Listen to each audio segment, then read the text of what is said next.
ACCUSTATS Video Productions presents from Portland, Maine, 14.1 world-class straight pool. 38 of the finest straight pool players in the world have assembled here in Portland to see who actually is the best straight pool player at this time. I'm Bill Incardona, along with Dick Lane, former world champion straight pool player.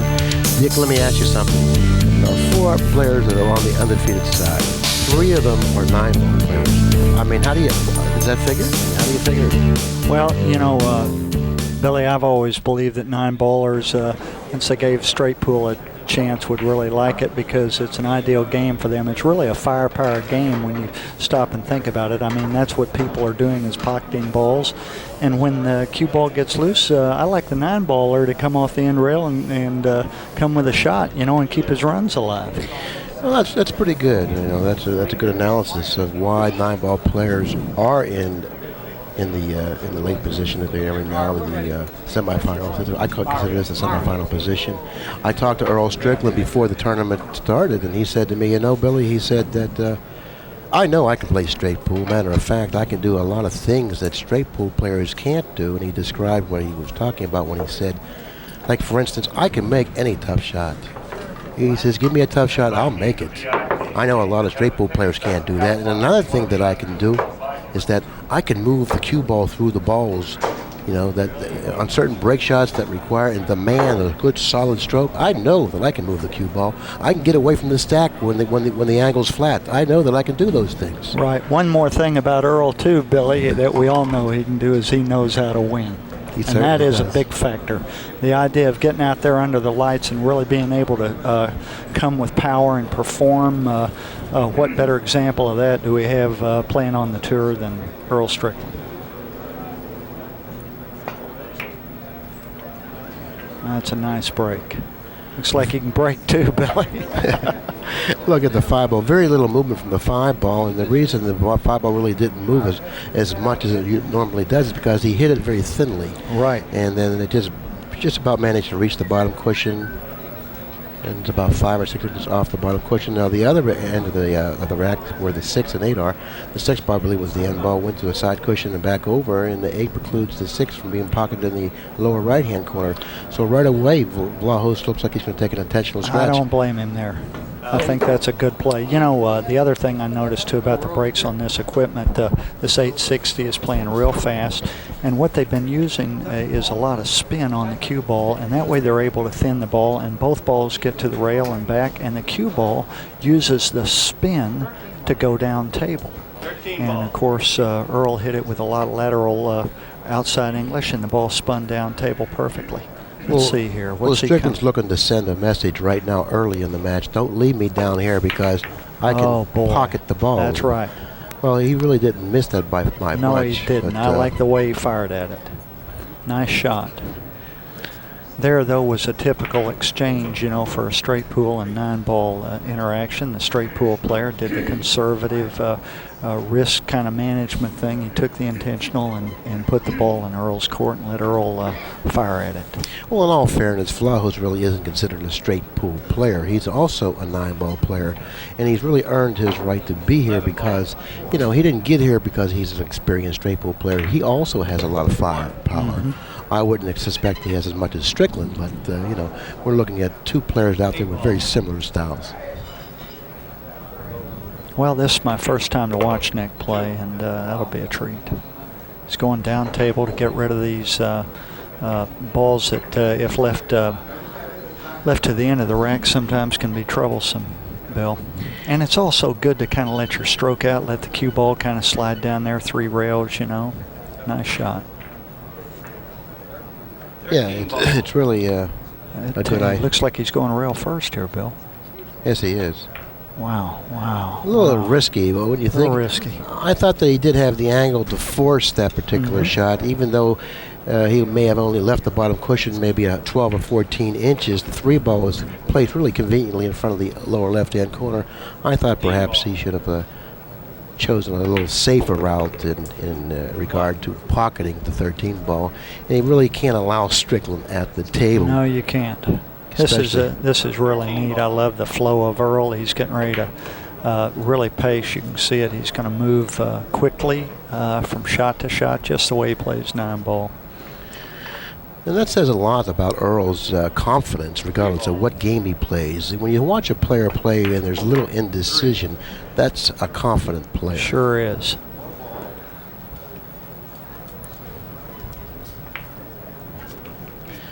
I don't know if the 5 ball is a ball that can be pocketed the way it sits right now in relation to the 2. I believe it's up here at the monitor here that it can be pocketed. He's not going to deal with that yet. Now the 4-12, of course, is a little bit of contention. It looks like he may have enough angle here to dislodge the 2. He would like to hit the 4. Very Nicely good. done, which would leave him then the 12. He's got a little thinner position on that 12 than he'd like to have. He's afraid the cue ball now may have to traverse the table. He seemed a little preoccupied, though, with the position of the 4, saying to himself, "Oh, look what I did with the 4. I put it there." I think he does have a very good shot on the 12. I don't think he has that too much of a problem there.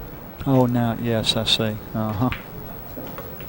He's trying to figure out, what am I going to do with the 4? Because now the 4 has actually blocked the shot or the path that the cue ball needs to take in order to pocket the 5. Exactly. So he's created a little bit of a problem for himself.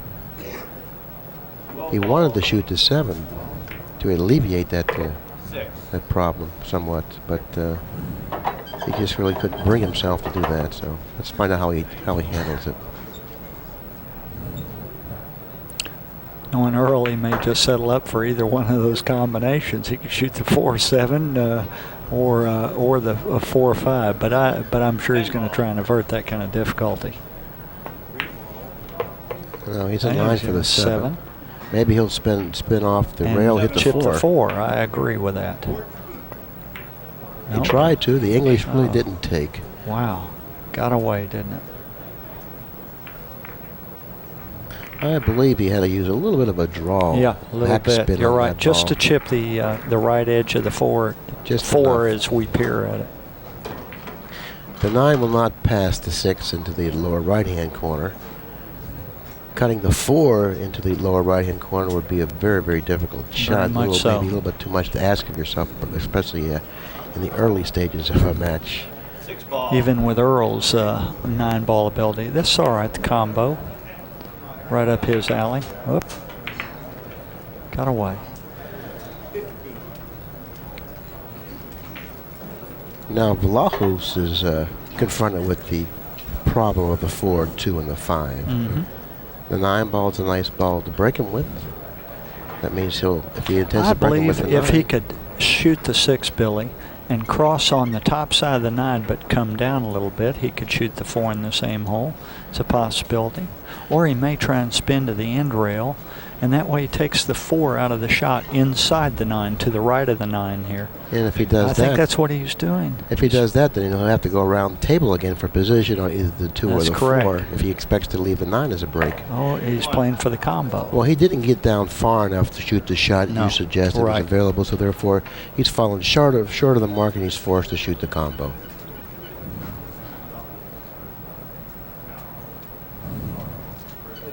Oh, does the 2 go? No, I don't believe the 2 goes. Well, that's what he's shooting, isn't it? Yes. You know, he hit the 5. Yes. He hit the 5 when he shot the 2. And 5 ball. I was really surprised to see that he was able to pocket the 2, especially after hitting the 5. And the trick here, of course, is to not be straight in. I would say to be above the ball would be best. No, he's going to try and get beneath it. And he does have an angle to get atop the 9 here. You would like to be above the ball. That way you would then go either 2 or 1 cushion for the break shot. This is fine, but this, I think, requires a little better feel of the cue ball than the shot that you suggested. Well, and also you run the risk of getting straight in on the shotty shot. If he doesn't hit it just right, he can get flat on it. And then you're really in nowheresville. This is a good angle. See here how speed is on this. Nice. It's got nice speed. Yes. And positioning the cue ball just in about an ideal position on the table for the break. At the end of rack number 1, it looks like it's 8-6 in favor of Strickland. Vlahos scratched, so therefore we'll take 1 off of his 6, and then I'll give him 5. Yeah, both players are starting tentative. It'll be interesting to see what develops here. This is a nice shot here, Bill. The idea of really letting your stroke out be good here if he can get a good separation and dislodge the balls. I mentioned that there are, I didn't mention, by the way, that there are 4 undefeated players left in the tournament. I did mention that Strickland and Vlahos were undefeated and are both 9-ball players. The other 2 players that are undefeated left in the tournament are Jim Rimpey and a surprising C.J. Wiley, who has had little, if any, straight pull experience. Right. Well, you know, it's funny. I got a call from C.J. last week in Dallas to come play some straight pool. He said just hadn't ever played any of it and wanted to play, and I was sorry I wasn't available. But it looks like he didn't need me, Bill. I think he's done just fine on his own. And that certainly supports your firepower theory. Really. If you have a lot of firepower, you know, you can be definitely a threat in any event. He's got plenty of that. Oh, now see there, I think he should have let his stroke out and really sent the cue ball into him a little firmer than that. Well, the position of the cue ball certainly is evidence of that. Had he let his stroke out, put a lot of topspin on the cue ball, probably would have found a way to work through the pack, but evidently he didn't do that, and he's found himself with a problem. And take an intentional here.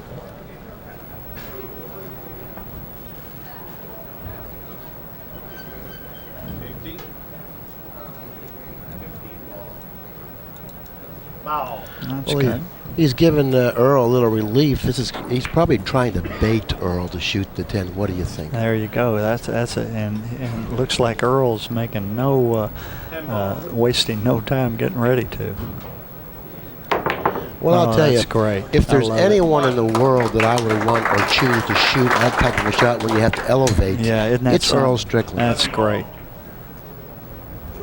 I'd love to see these guys playing straight pool, Bill. It just brings so much more to bear on the game, you know, to see all that firepower become part of straight pool. I think this is great. Ephraim here, of course, and Earl and CJ, and you know, we've already proven in the past that Johnny Archer could play straight pool. Earl really slammed the 11 in and just didn't seem to get any luck there. Well, one of the reasons why I believe that he now finds himself behind the 5. The 11, he did pocket the 11, but he hit it a little roughly. He hit it on the full side, which slowed the speed of the cue ball. That's right. Had he cut it a little bit more he'd had thinly, more velocity on the cue ball. More velocity, right. The ball then perhaps would have opened up better for him. Playing the 8 ball on the side here. Well, this is a great shot.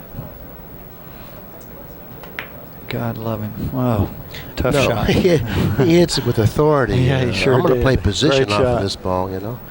So, you know, Earl's the type of a player that's really a steamrolling type of a player, and he's going to give himself a chance to get that big engine going, right. as we can see. You know, he went after the offensive shot. He didn't show much respect for it at all.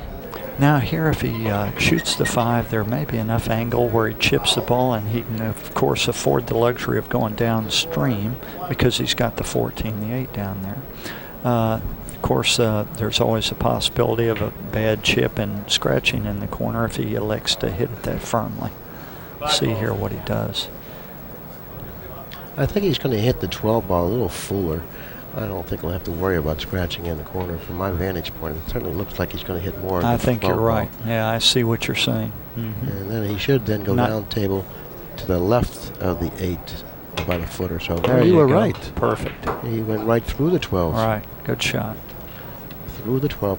Now the 3 ball in back of the pile, that represents a possible break ball. I think so, and the key here is where do you pocket the 8 and at what angle? And this is one of those shots where he could try and get above the 8 if he wanted to and try and spin around and kill his ball down here using the long rail as the 3rd rail on the 2-rail spin shot, or he can just bunt and be on the bottom side of the 8. Oh my, he may have gotten a little full there. He certainly did. Yeah. And the getting on the bottom side on the 8 would have given him an option. He could use the 8 as a break ball. Okay, now he's got the 7. Is that? That's the ball he'll have to shoot the 7. But I don't.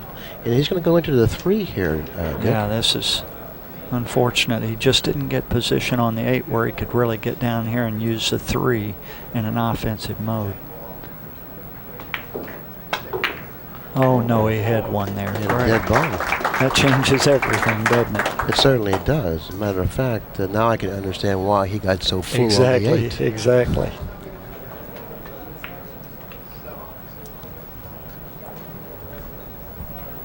And if you look at the monitor, the 12 ball is sitting high enough to be a break ball. The 7 on the other side of the rack, and also the 4. The 7-13, though, is a bit of an issue. He's going to have to deal with that. Could do it here. He tried. It looked like he tried to deal with it. Yeah, he did. Now it looks like he's going to be forced to shoot the 15 ball.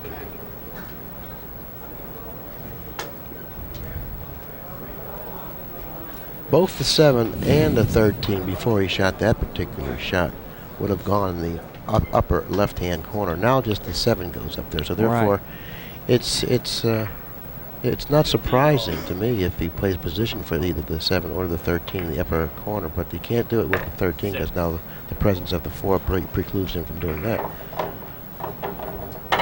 That is, if he doesn't have a way to break loose the 7 from the 13. Still looks tough to dislodge the 7-13 to me. Is he going to try and go one rail and chip one of them now? Well, maybe the 7 top goes. Side? The 7 goes. Oh, I see. You're right. That's right. 7 ball. 9. Do you like playing shape on the 4, giving you the angle to go 1 cushion down table toward I agree with toward that. the break shot? I agree with that. That'll keep you on the correct side of the break ball, and just the only thing you have to be concerned with is the speed of the cue ball. And of course the side pocket if you don't have the right amount of English. Now he's electing to shoot the 4 possibly, and then go 2 cushions around the 12. I don't know if I like that. That would work. Yeah, but the 12 balls placement is a little bit close to the long rail for that to be the correct option, I think. Right, that leaves you a little margin for error. 13 ball.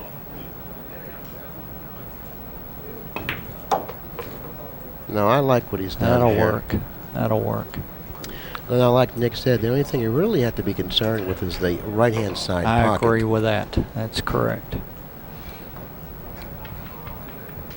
This is interesting, whether or not you opt to take the long rail into the shot and play to the long rail and be sure and hit it and bounce off of it, or whether or not you approach the long rail from the short rail in the end of the table here. I say that I believe you should take the long rail in, even though the side pocket is there. I agree with that. And they did also. And I like to mention this is that ACCUSTATS has had the luxury. Oh, he just grabbed the break ball. Oh, no. The referee just grabbed the break ball off of the table. Yeah, sure did. This is where ACCUSTATS has more value because we can replace the break ball in the position on the table closer to where it actually is because of our review. Exactly. I see what you mean. Exactly. That's good.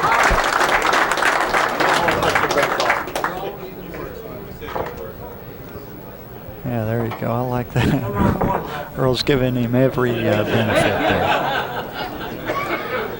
Well, I'm glad that's over. Both players are in agreement that that's okay. There's no need to bicker about this. I mean, you had a legitimate angle, a legitimate break shot. Here it is, and let's see what you can do with That's it. right. I commend Earl for his sportsmanship, I do by the way. I was about to say that ACCUSTATS has the luxury and the privilege of asking great players up here to do commentary, the likes of Johnny Ervolino, the likes of Danny DiLiberto, Dallas West, Jim Rippey, and we certainly don't lose anything in the knowledge category when Dick Lane is up here. And you viewers out there, I'm certainly sure that if you heard Dick the last time we did commentary, can attest to that, because Dick is by far one of the most knowledgeable straight pool players in the world today. Appreciate it, Billy.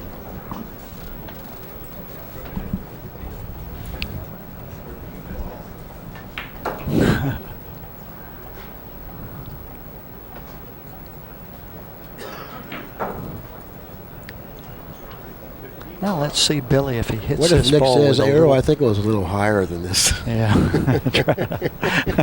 Let's see if he hits it with a little more pace now. That's it. That's what we need. 12, 13. Okay. Now let's take a look at the referee.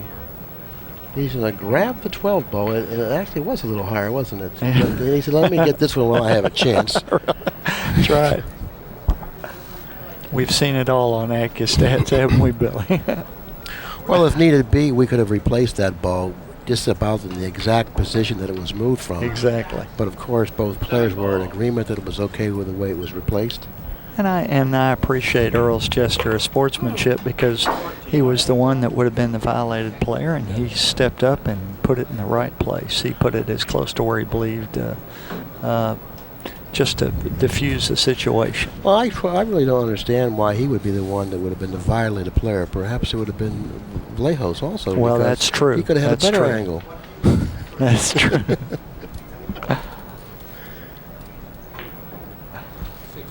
Six ball. If he can hit this thin enough, he can avoid. Oh, no.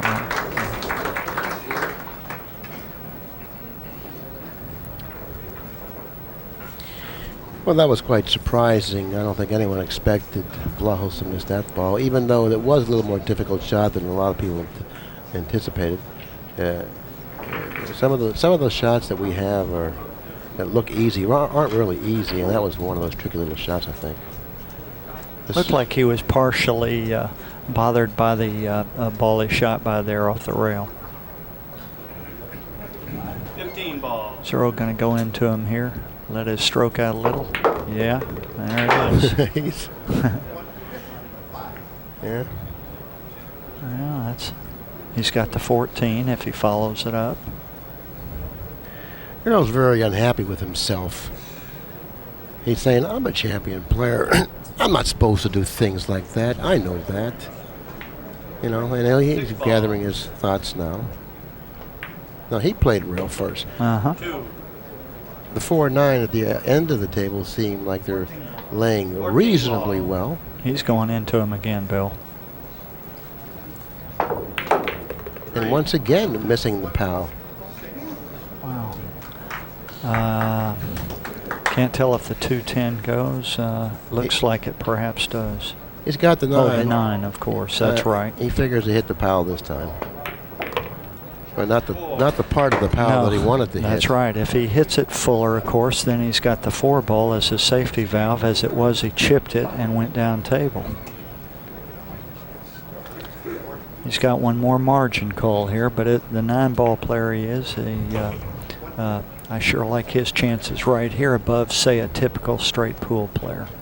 Earl so badly wants to be recognized as a straight pool player. You realize that? I mean, he would rather win this title than 5 9-ball titles, because then he would be considered an all-around player. He would be hailed. Yes, That's he right. would. And he really badly wants to win this, and That's especially a after he great shot. proclaimed that he is a straight pool player. There you he go. says, I know how to play straight pool. That's right. Because I was talking with him before the tournament began, and I said that once you truly understand the game, then you'll be running a lot of balls, hundreds all the time. Right. And he looked at me, what do you mean once I truly Really, that's do right. understand the game? That's right. He says, I can play straight pool. I have to I commend walked him. up to him the same way, Bill. I saw him practicing early in this tournament, straight pool, and I walked up to him and smiled, and he caught my drift, you know, the fact that he was not very often playing straight pool. I'd never seen that before. And he said, don't worry, I can play this game. Honest. Yeah, that's right. And knowing, you know, that I have kind of a reputation for being a straight pool player, he said it in that tone of voice where Yes, I sir. would know what he meant. That's right. And if he happens, Dick, if he happens to win this event, we will certainly hear it. That's right. I think there'll be more straight pool tournaments on tour.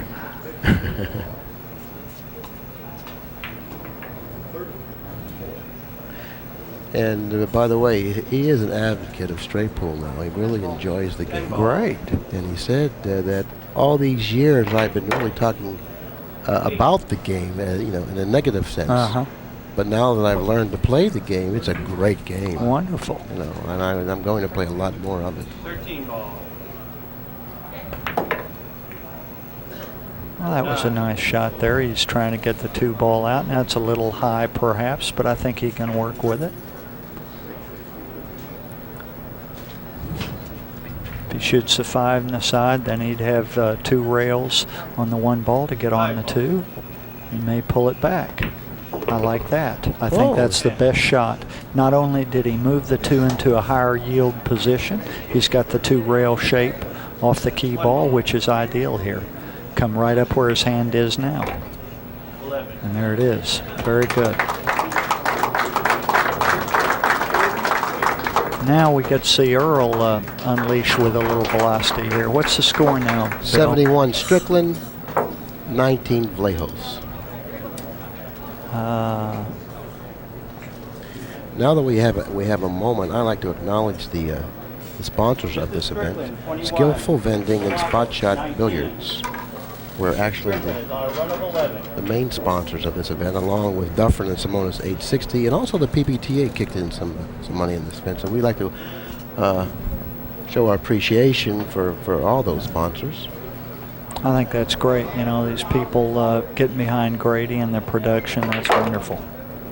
Grady Matthews, the producer of the event, he worked diligently putting it together. And by the way, he played quite well too. Yes, he did. Running 102 an hour on Dallas West. I bet that's the shortest commentary we did. That's right. You and I did that match that's together, right. didn't we? 9 ball. It was like watching shades of Lou Butera. 13. That's a nice shot, you know, nice, unlike Nick, where he missed that first shot after the break ball in the side pocket last rack. Earl had a similarly medium tough shot, and he just powered it in.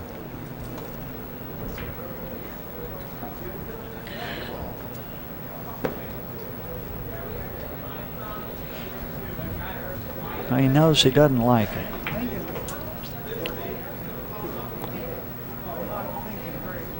Evidently he's a little flat on the 3 ball to work his cue ball down. Looks like he's coming back. 15. Is he playing the 15? There we go. 15 is the ball he played position 15 for. ball. Oh, this is nice.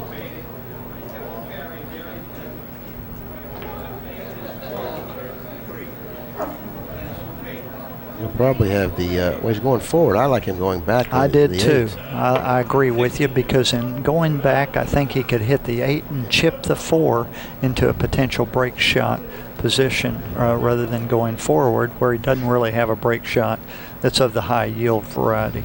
Got 7 on the rail, but that'll probably disappear. What? One ball. 1 ball. 17. That shot just appears so easy, you know, with Earl shooting it, but it's not at all, you know, Bill. That's a 9-baller shot there. I mean, the ball, it wasn't like the 1 ball was right in the 10 hole. ball. 18.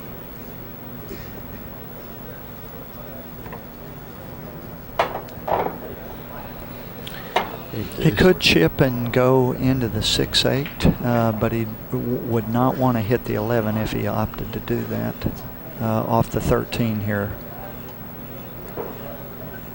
The 6-8 being the only real issue there. He still has to deal with the 5-14 also. That's what he tried to do. He tried to go into the 6-8.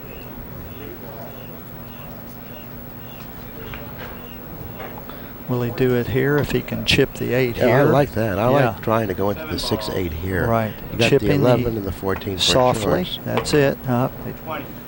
Didn't quite have enough. He can shoot the 6 now. Yes. He's in perfect position to shoot the 6.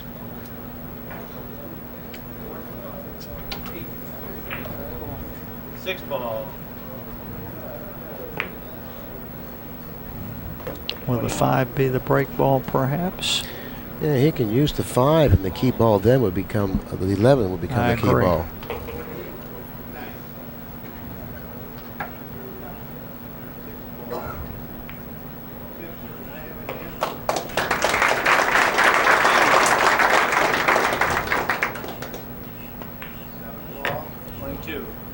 Well, I didn't know he was going to chip the 5 like that. Well, he didn't try to chip the 5. You know, that was unintentional. He spun 2 cushions. I think that he hit the whatever ball that he pocketed, which was I think he hit it too fully. The 4 in the side affords a potential break shot if he gets above it, or the 11, but neither of those are really what I'd call high yield break shots. And the 5 is too far off that bottom cushion to be a break shot. Right. I've been closer to the cushion, then he could stop on where the 11 is. Oh, look at this! Look at this! Did he get it out? No. I don't think it's out far enough. Now, of course, he could stick on the 8 and shoot the 8 in the side, and then the 4 in the side, and have an angle there to use the 11 as a beneath the rack break shot. He's not going to get much velocity on that break shot. No. Considering the distance the 11 is from the rail. He's going to have to hit the 11 ball. Oh, thickly. he's playing the side pocket, it looks like. Yeah, I like this better. I think that if he attains the correct angle on the side pocket break shot, he'll be able to open whack up the pow. Right. That's pretty there hard. There it is. That'll work. Oh, he got beautifully. Yeah, that's look just at that about control. ideal. That's just about ideal. I think so. I think that's where Moscone would have put the ball if he could have. So whenever we have a player the likes of Earl Strickland with his firepower and his recovery power, you know, we're liable to see a lot of balls being run because of those two things. Exactly. Even though he was out of line in terms of coming up with a good break shot, that was, you know. I sure love also, you know, recover. another straight pool trait that we got to see there was that precise touch on that cue ball. You know, it's so easy to just settle up and have the cue ball kind of close to the rail where you can't bridge it, but Earl, being the precision shot maker he is, and that wonderful touch where he could actually get that cue ball off the rail and get in a high yield position like this, where he can really slam dunk this. Nice shot. Yes, it was a nice shot, and actually it benefited him in a couple different ways. He got closer to the break shot, which actually makes him more accurate in hitting it, shooting it. Had he positioned the cue ball near the cushion, then that shot would have been much more difficult because it would have been near the cushion. Does he have a combo here, or does the 5 go? Combination. Look at that. That's just beautiful. I mean, to really firm that ball in like that. Of course, he's got to probably shoot the 10 now, or set the 10 down table. I think that's what he's got to shoot.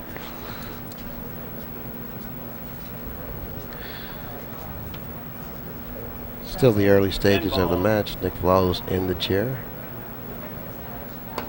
I love that. Billy just gets up like that's a nothing shot. He just slams it in. I love that. 38-19 in favor of Strickland, player at the table naturally. Yeah, he just gets up like and sends it. just a routine shot. Really? Oh, you say the 9 and 13 didn't get straight in? Let me shoot this 10 real quick and I'll get down to business. He can thin the 7 here and go into him. If he goes into the 12, the left side of the 12, the way we look at the monitor, then the cue ball will then he must see. What does he see here? Oh, the dead ball. All right. 29. Great shot. Well, he didn't need to hit it that hard, I don't think. You want to keep balls around the pile for potential break balls.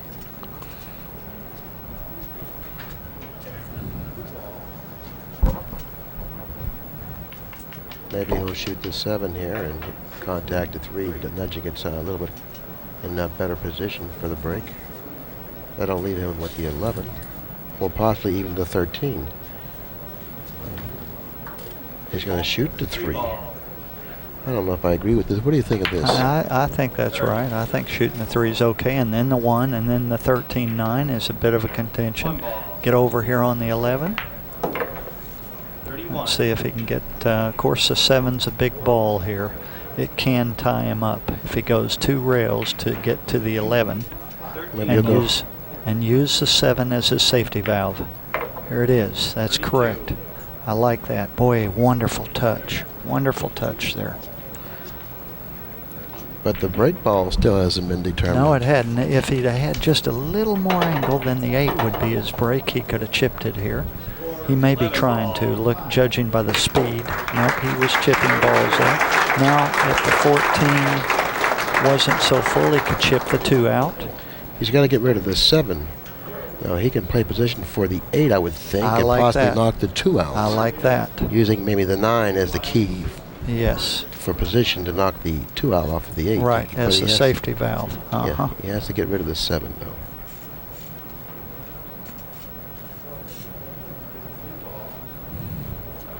So this is where Efren Reyes would just use his opposite hand. Yes. You know, in bridge. Big factor. Very nicely. And he's going to try to do it, but he had second thoughts You about can tell that. yes. Opposite-handed Ephraim is probably unparalleled in that part of the game. 14 ball. So now he's altered his course. So you're going to spin 2 rails here. Now there's another shot here. You can spin 2 rails and chip the 9 full and have the 15. And if you miss or the you 9, can go straight up. He's going straight up for it. Oh, he's on the 8-2 now, isn't he, Dick? Yes, and believe it or not, the 9 ball can work as a break shot if he elects not to take the 2 out. Yes, that's what he's doing. So with that shot, he's now more or less committed himself to the 9 ball as the break ball.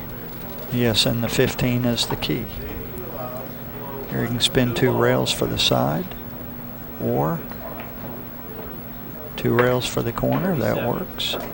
He's on the wrong side of the 6 just slightly, but I believe he'll float down a little bit.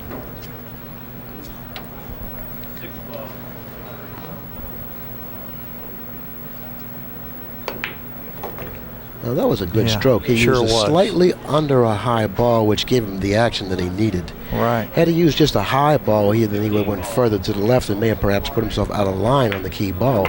But he's so adept Nice at shot using there. different strokes and knowing exactly what's going to happen. That's why he's Earl Strickland, I guess. That's right.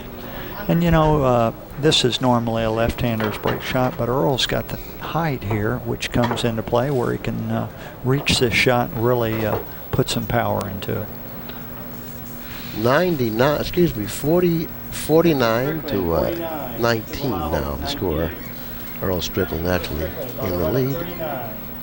And how many balls has he run up into this point? I'd say a couple of racks anyway. But I'm thinking that this is going to be a nice stroke here. We're going to get to see him let it out. Generally, when the balls are at some angle, but somewhat, I mean, this ball's kind of flat. I think he may hit a little left English here, Bill.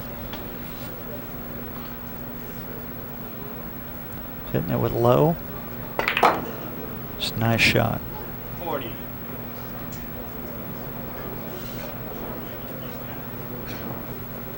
Here's another one of those shots. Just get up, shoot it in, and then he'll drift down for the 7 behind the rack. I believe he can go 2 rails here with the 12 and be right on the 7, about where that chalk is. There we go. 42. And now, of course, he's got an angle to go into him. He's starting to roll now. Nick. Yes. Dick, he's starting to roll. The trick here is if he chips the 10, it may slow down his cue ball some. Nope, he had plenty of power on it just in case. Like he usually does. Let's take a look at the position of the balls now. 15 ball. He was trying to make a break shot there. That's an unusual risk. Got away with it. He has the 1 in the corner. 3 in the side if he chooses to shoot that, but that's unlikely that he'll do that. 1 in the corner is more of an Earl Strickland shot. Matter of fact, he's looking at the 10. 10 ball. If he hits this and goes You into have the to be pile, careful of the 6. That's good. Good shot. He could have, if he hits the top of the 6, the scratch is there, but not at that speed. And he had the 3 as his safety valve there. Didn't really get as much break shot yield as I thought that shot might give him, though. 4 ball. 46. Which still leaves me at least mystified on which ball he's going to choose to break. I like the 8 if he could get, if the 14 is left at the end of the rack, then the 14 leads him right to the 3 in the side, and he just follows up and he's got the 8 as the break shot. And that's kind of a road map position if he were to leave the 14 to the end. See how that 14 kind of links right to the 3? Yeah, I certainly do. And that's what you really have to look for. It comes so natural to players like Dick Lane. To myself, I have to really labor to figure out, you know, how do I arrive in a certain position on the table where the man to my right, boom, it's just automatic. And I wish I had that ability. Well, the 6 balls is, well, he's going to move the 3 here. There's actually nothing wrong with that. Now the 3 ball becomes the key ball. Yes, that's right. Well, in a different position, that is. It's funny, though, I don't like that key ball on the rail as much, Bill. Sometimes when you draw off of that key ball, you're on the long rail, and your bridge for the break shot is not that not as good as it could be if you're out on the cloth. And then the other thing is, if the angle becomes too severe. It looks like he's going now, committing all of his chips to the 14. The 14 may be in the rack. Yes. That must have been the half a century mark. Right. I don't like this I was pattern. really surprised to see him like shoot the 8 ball. That was a real good break ball. Yes, that's right. I don't like the pattern. I just think he had too many ways to get quality break shot with the 8. It looks like he's going to end up using the 3 to break him with, Yes. and I really don't like that type of a break shot. So often you find yourself either up table or stuck in the stack. Yes, you know, and exactly. where he had, like, you consider the highest yield break shot in the 8, he lost his market at that. That's right. And you know, there were so many possibilities. It was kind of an ideal straight pool rack where the straight pool sequencing really came to bear there. You wouldn't have had to improvise so much and move balls. Ideally in straight pool, what you're trying to do is minimize any type of moving of unnecessary moving of object balls. You know, you want to work with what you've got. And he certainly didn't do that there. No, that was proof when he moved to 3 out of almost an ideal position on the table to drop nicely for the 8. Right. You know, which sort of like confused me and certainly yourself, I would imagine. But you know what made the 3 ideal was the 14's position. That was the connected dot layout. Right, that's right. Without the 14 there, then the 3 can become troublesome. Right, but since the balls were positioned like they were, now the 3 becomes ideal because of the position of the 14. But another part of this equation is, who would you rather have shooting this break shot right here? The straight pool player or EARL Strickland, Bill? Well, that's the reason why he's ended up with it. That's right. I love it. Oh, he hit him nicely. He certainly did. I don't know if he got rewarded shot for or not. If he has the 2 ball, then the 4 ball is there for the for a break ball. Let's see, we're at 63 to 19 through this rack, Bill, and that makes it 64 and a nice run for Earl. I'd say it's in the 40s. Well, I think if it's 50 plus, it gave him. Oh, that's right. That's right. It gave him a little bit of a hand a short while ago. Up on the 6 here. Make it to let his stroke either out that or here. the 15 on the side. After pocketing the 11, but he's choosing to use the 6. I like this better. Oh, I love it. Good stroke.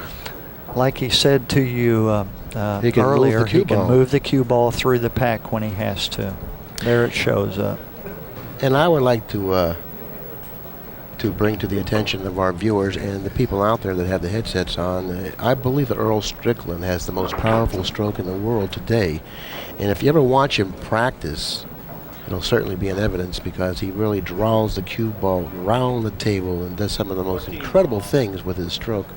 And that's one of the reasons why he can really effortlessly move the cue ball through the pack because of his ability to power stroke. Really.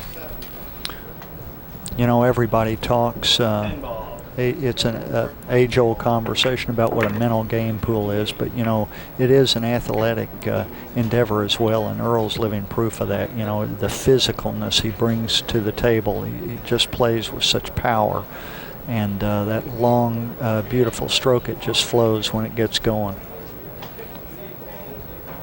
Earl enjoys playing tennis and also golf, and he plays both games quite well, I hear. Really. And what a fierce competitor. When you talk about fierceness at the table, you're talking about Earl Strickland also. Look at those eyes.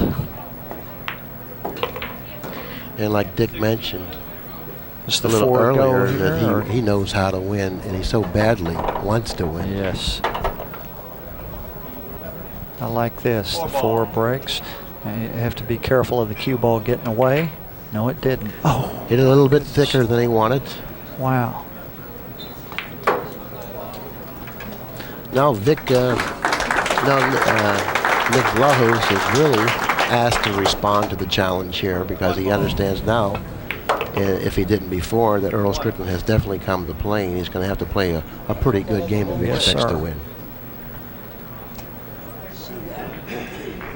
Now in the connect the dot situation for the break shot, that 7-15 is a possibility, playing the 15 in the side, the 7 being the key ball. If you'd shoot the 13 here. You know what's interesting to me? The actual position of the 9 in relation to the 5. If he opts to play the combination, he repositions the 9 possibly in a good spot to break it with. That's correct. Now that, oh my. Well, what a surprise that was, not only to himself, but to everyone here in attendance. I mean, how can you expect anyone that's this far in the tournament to miss a ball like that? Sometimes that's pure carelessness, wouldn't you think? Well, you know, Earl, the shot he missed, the 1 ball was close to the pocket, and that can be a distraction. And in this case, the one that Nick just shot, the cue ball was tangent or nearly so to the 9, and that can be a distraction too, Bill. And the consequence that he suffered seems to be quite large, considering the position of the 13 now. The 13 the ball that he missed. Right, has made this potentially a deadly circumstance for him. So he actually got punished much more severely than you would ever anticipate or figure, because of the position of the 13. That was a nice stroke there. See how softly he struck that ball, but yet he was able to still control it off that cushion? A lot of players would have struck the ball with the same speed, but would have found the cue ball resting near the bottom cushion. Exactly. That's very true. But that's, once again, evidence of his powerful stroke. Now here he's got a nice angle where he can just pull off 1 rail, shoot the 15 in this right corner, and be perfect for the 13. Look at that touch. Perfect. Well, he should have a pretty good touch, because he's been at the table for a long time. You know, he only was in his chair a matter of seconds before popping back up and being back at the table. So therefore, he's in a good rhythm right now, and I expect to see him run some more balls. Let's see it. And with the finishing of that rack, the score now being Earl Strickland 76, Nick Vlahos 20. Vlahos sitting in the chair, dejected, feeling that, no, I know that I can give a better performance than that, and I know also that he can. I think that was just pure carelessness when he missed the 13, but you know, you can't take that back. You know, you missed it, and that's just it. You gotta just prepare yourself the next time you're at the table. If you do make another appearance, just don't dwell on that, and just go ahead and play the game you know you can play. That's right. He knows he's capable, and that's what he's got to do now, is gather his thoughts and forget the past. Look at the stroke, how quickly the ball really came back off of the stack. Now this is not a good roll for that fine of a shot. But Earl, as a 9-ball player, certainly isn't a stranger to bank pool. No, because he the isn't. 11-ball sits in a position on the table where he'll probably need to bank it cross-side. And by the way, for these people out there that don't know, he's an excellent banker. Oh, great shot. Never a doubt.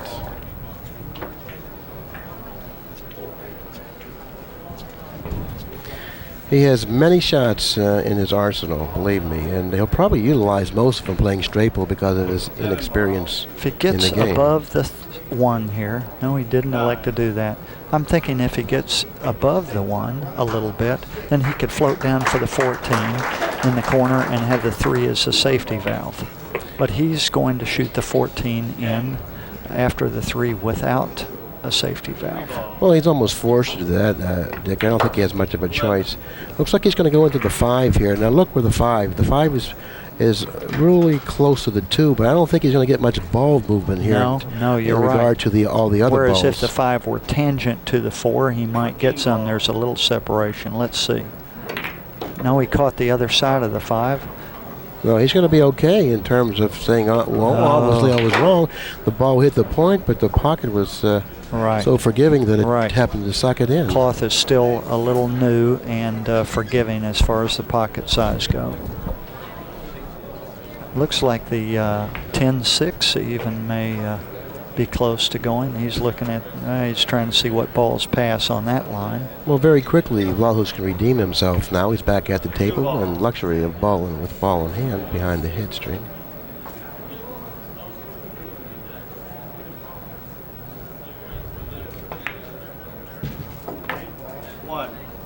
Wow, did it get away? The 8 goes. I think that's the only ball that goes of those. The 12 does not go, huh? The 15 or the 12? Oh, it looks like they do. He's looking at them. Well, maybe not. There's quite a bit of indecision out there. You could kind of tell when he hit the 2 ball that the cue ball did kind of get away, and that's very often the case. You know, after some tough going early, your first few shots can really be important. That 2 ball, when he shot it, the follow got away from him a little bit. He needs to really get started here. This is very big for him. 14 the side is tough. The combo, I mean, goodness, he's got some difficulty here early. Well, if he doesn't have the 14 in the side, he's going to have problems. He's addressing the table to shoot the 14 in the side. Nice shot. Barely, but nevertheless, now what? Still good. This is tough. The 6 he may have the same shot on 6 the 6. in the side. If he doesn't have the 6 in the side, the only other shot that he has is the back cut the 4 ball into the lower left-hand corner. He does have the luxury of being able to bridge comfortably because the 6 ball shouldn't impair neither his bridge hand or the sight of the shot. Exactly. So therefore, you know, he does have that going for him if the 6 ball doesn't go in the side, that is. Isn't it funny though, Bill, how when you do have a miss like what he had on the 13 ball earlier on the side, that sometimes it's difficult to follow up and just clear the table. You know, it's hard to come up and redeem yourself. In most cases, a lot of pressure. Yes, there is a lot of pressure out there. A lot of pressure. He's really out there. struggling now. This is a real good test for him. What he's got to do is just concentrate on making balls. Nick Vlahos is a very fine player, but he lacks tournament experience. I would say major tournament experience. Exactly. There's quite a bit of difference in playing in local events, you know, or you know, that are located near your area or within a 200 or 300 mile radius of your area, than there is playing in major events where they're open to everyone, and usually you find the best players in the world at those events. And not to mention to play EARL Strickland, that's always difficult. EARL is just now that was a really nice stroke there. He let his stroke out and came with something that can build confidence. Now, this is a type of a shot that demands a lot of respect unless he has the 15-9 combination. If he has the 15-9 combination, that'll certainly simplify matters somewhat. I think he does, but it's not perfect. He's going to have to cut the 15 a little to his right. Yes, nice shot. Oh, that's an important roll.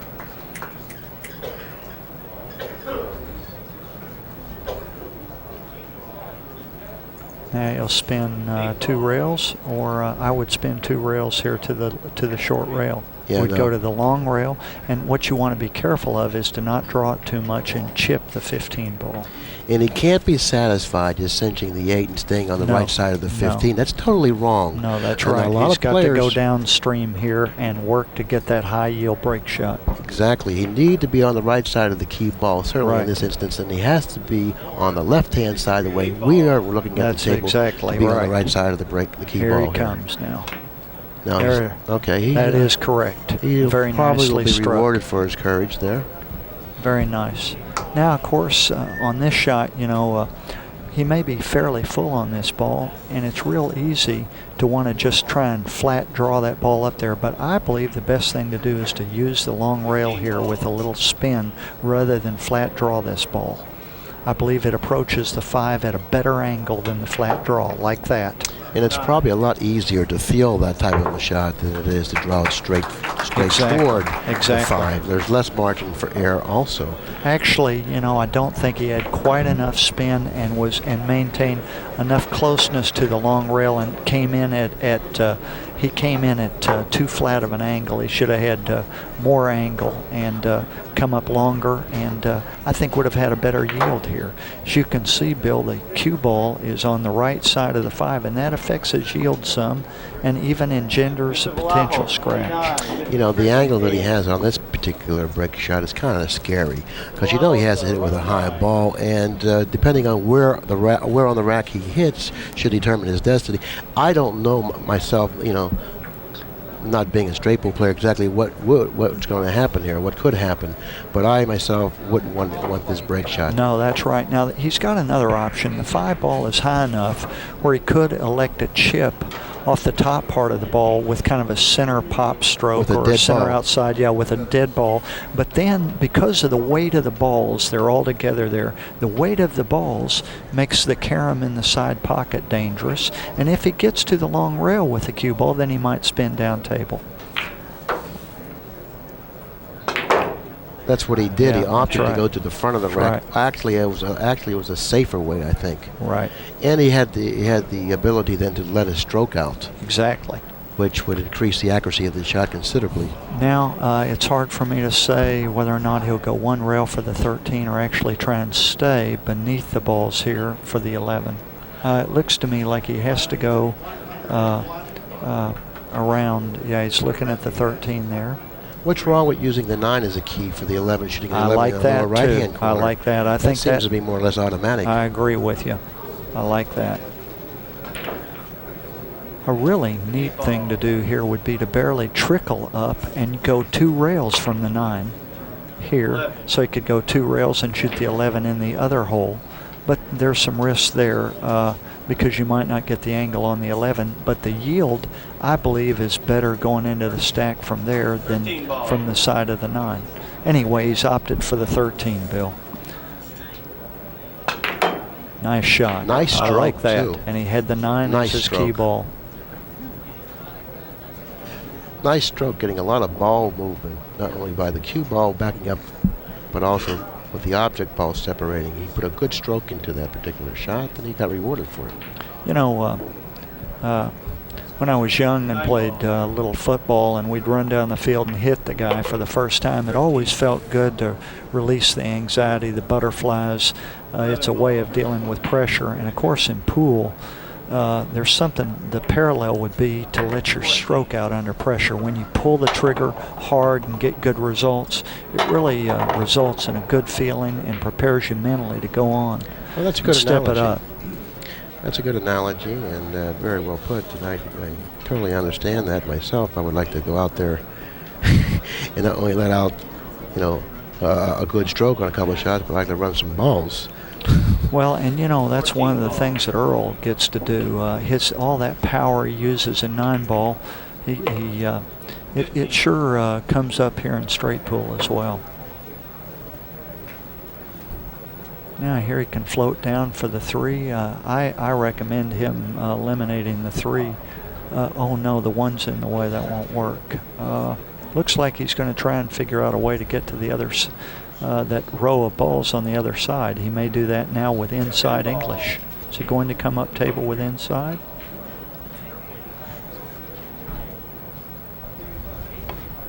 Well, there's another route he could take. No, He could shoot the, well, he's on the wrong side of the 7 he's too now. far. He's too far on. I think he wanted to be on top of the 12 at that angle where he could pull over from the 12 ball. If he were just a 6 inches to, 1 ball now, he's going to spin 2 rails. Maybe for the 3. Yep. I agree with this. I like that because he can let out the stroke again. Now, and not only that, he gets to pull over for the row of balls off the 12. If they go by the 3 there, if the 15 does. Providing he has the angle to do that with. Looks to me, as I look at him here, he's got a little angle there. Although he could trickle forward and shoot the 3 in the corner. Now that the 1's out of the way. He's going to pull over, I believe. Maybe the 6 or the 15. Nice. 18. That'll work. Nicely done. I don't want to move the 2 here. You might just congest things if you do that. Right. So That's true. You don't need to do that right now. But he's thinking as he's looking over the balls here. He's moving the 2. And he's going to congest things a little bit. Now, once again, he has a problem. It's exactly what you were talking about. Now he's got to get on the right side of the wall of balls in order to pocket the balls in the left-hand lower corner. The 7 ball now becomes an interfering ball. Exactly. So therefore he has to play precise position on the 7 in order to attain a shot on either the 2 or the 4. If he stops or pulls gently, is it possible he could pocket the 3 from there without dislodging those balls? Pocketing the 6, yeah, that's what he's looking at now, is to pocket the 3 and stay in that area, and that way he could get to the right side of the table, Bill. I think that's what he's trying to do here. Got to be careful not to foul. They're playing all fouls here. They've got referees. Conditions are at their most severe. You know, players at home, they play without a referee. And when you put your hand down here, you have to be very careful. And it's one more thing to think about, Bill, you know, the idea of playing with referees. They can call fouls on anything. Uh-oh. He tried to come in and chip the 2. I don't like that sequence. I would have liked, had the 2 been able to pass the 4 safely into the lower left-hand corner, then he would have had a much easier round. I believe had he gone atop the 7, shot the 4 in the corner, and played the 2 ball in the side as the break shot, that would have been the simplest, best thing to have done there. Very simple pattern there. He just shoots the 7 straight in, the 4 straight in, and he's there for the 2 in the side. I like the safety, though. Nice shot. Now where that worked, well, is he going to play a safe here? You never can tell what he has in mind, you know. Oh, no, he pulled. That could cost him. Yeah, that's right. That could cost him. Because there really wasn't much future in shooting that shot. No. I mean, I don't believe, unless he intended to go 3 cushions and fall onto the 4. Earl's not what you'd call one to play a lot of cat and mouse. You know, he wants to pull. Yes, and he wants to get things done. Sometimes they're just to bring the other players to his senses. I mean, your opponent to his senses. It's all right to take one intentional there before you make your move and kind of see what he's up to.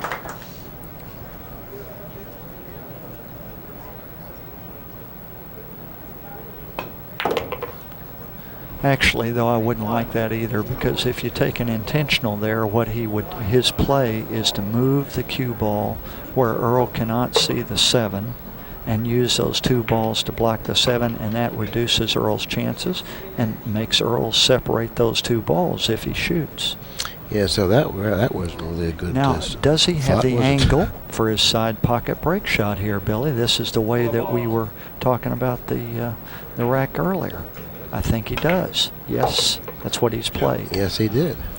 A little flatter than you wanted. He wanted a little more of an angle. Had Earl stroked that ball, you have the feeling that he would have been farther off the long rail as he was in the earlier instance where he got so close to the 4 on the side. 81 Strickland, 43 Vlahos. And there's action on the adjacent table between Jimmy Rimpey and C.J. Wiley. I would love to know the score of that match. I just got news that C.J. Wiley was leading in that match 101 to 21, but Rimpey now is at the table with an open rack.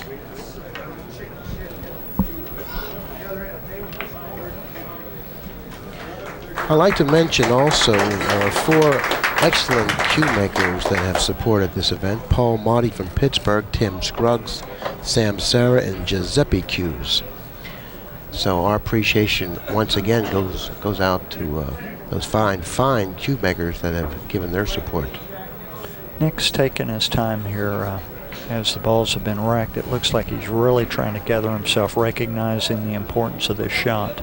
This is one of those junctures in the match that's almost now or never. It's important for him to make a move here. He's got to hit this ball nice and firmly and get through the rack here using some high English.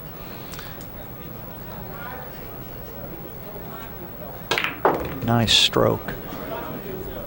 That would have been really a severe penalty, Bill, had he scratched in the side pocket after that shot. Well, he was going in that direction, but still he would have been very ill-fated if that would have happened.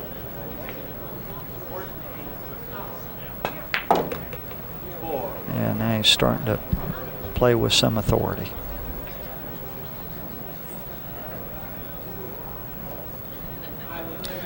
Yeah, he's got to move the 7. There's no reason for him to keep the 7 there. 5 ball. 4 ball. Clear off a few balls, then probably go up for the 8 and break them. Mm-hmm. What you want first, what you want to do is you want to clear off a few balls. That'll eliminate the possibility or the probability of breaking them off the 8. You know, there's another thing. Congestion. I thought about the idea of breaking the balls, but then the 315 looks like it may go too. I thought about the possibility of breaking them with the 5, but if the 315's right there and goes, then you don't need necessarily to be coming into them off the 5 ball, even though you'd have had the 4 as one safety valve and the 7 as another.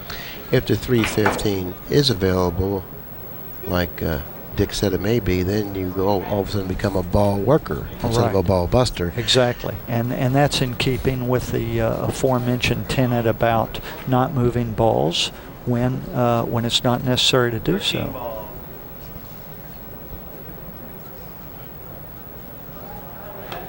I like that shot. I like, once again, taking the opportunity to let your stroke out on occasion and come around. 15 ball.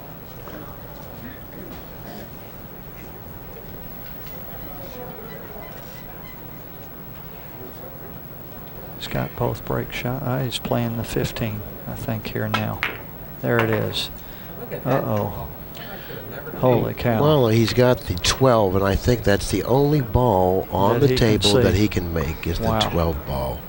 No, that's certainly a surprise. Yes, that's right. How nicely the ball's broke. No, he's got the 8, but that's a difficult shot. Yes, it is. Both shots, but that's all. This is what I call a match shot. Bill, they'll appear currently, occasionally in game, well, most every game. There's a key shot that a player, in order to have a chance to win the match, has to make. This is such a shot for Nick. If he makes this shot, it doesn't assure him of winning the match, but what it does is it keeps him alive. If he loses that shot, it really puts him in jeopardy. And if he makes the shot, it pumps him too. Right, that's right. Big shot. Now he can start figuring out what he needs to do to create a break shot for the next rack. He likes the position of the 112, provided that he can end up on the angle to nudge the 12 out a little further. That can be dangerous, but it worked out beautifully. I think he's increased the yield of the break shot by moving the 3 up a little bit. Now he really doesn't have to worry about moving the 12 out once he repositioned the 3. But of course, if he has that nice shot on the 1 to move the 12 out, I'm certainly sure he'll do that. Yeah, the 1 and the 12 are secondary now as far as break balls, because he has the 3 ball, which is preferable. 11. The 1 and the 12 both go. They both pass by.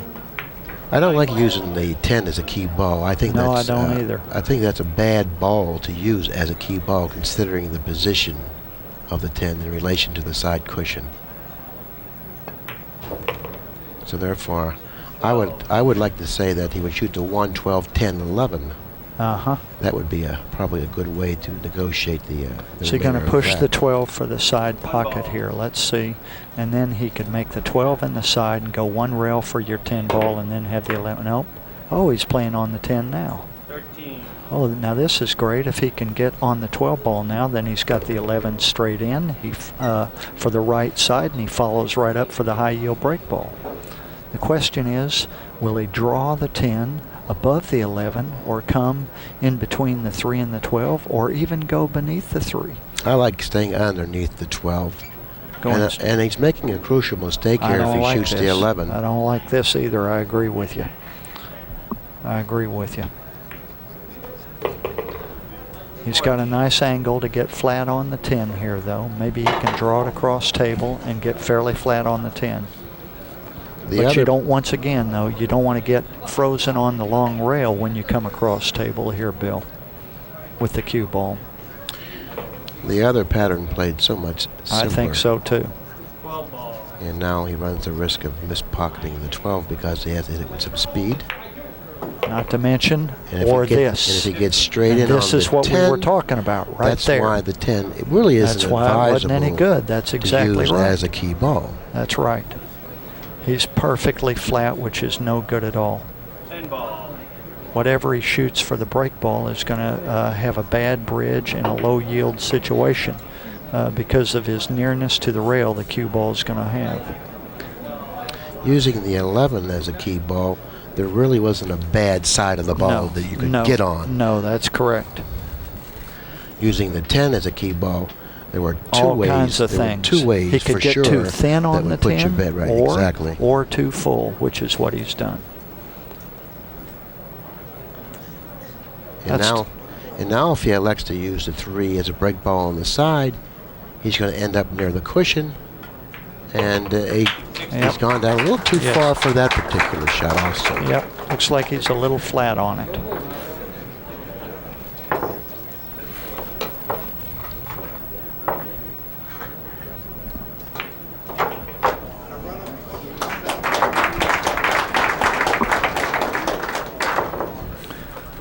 You know, straight pool, it's really interesting, the idea of people trying to run patterns. There's so many simple patterns when you're practicing, but out there, it's so critical, Bill, to take the best sequence, to make the best pattern.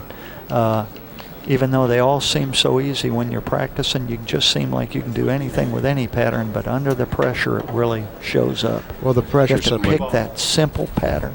Well, the pressure somewhat diminishes your judgment at times, and sometimes that's all it takes. You know.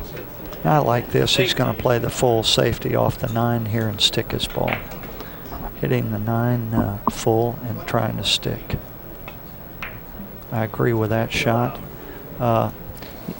He's done pretty well there. He's got all parts of the table. With a difficult response as far as the safety goes. I like taking a scratch here, moving the cue ball a little closer to the 9. Yes. Ideally, what you'd want to do is get on that straight line, the perpendicular to the long rail with the tangent of the 9 and the cue ball, and that way you'd have a safety response. And of course, it would be Nick's objective to respond to that safety by moving the cue ball away from the 9. To the original position. Right. But you know, it's funny. Once again, pressure is such a big factor. You would think that it's a non-issue to move the cue ball, say a Q-tip, but a lot of things can happen, and it's easy to not get it far enough away from the 9 if you're Nick, or close enough to the 9 if you're Earl, when you play the intentional. Exactly. They consider baseball a game of inches. If baseball is a game of inches, what is pool? Now that's an interesting shot there. He covered the 5 ball, the 6, and looks like he's gotten away with it. Of course, there's an obvious response here to stick on the 5 right here. I like this. Stick, shooting the 5, that's good.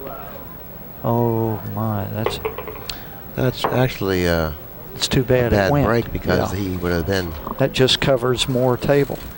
yeah, he would have positioned the 5 ball where Earl couldn't play safe and leave the cue ball on that side of the table. Right.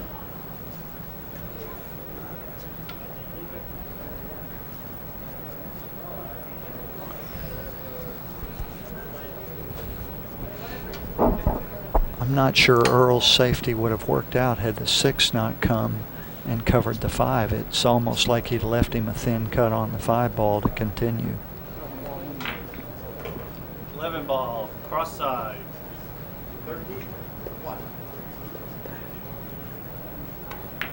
Wow, what a shot that is.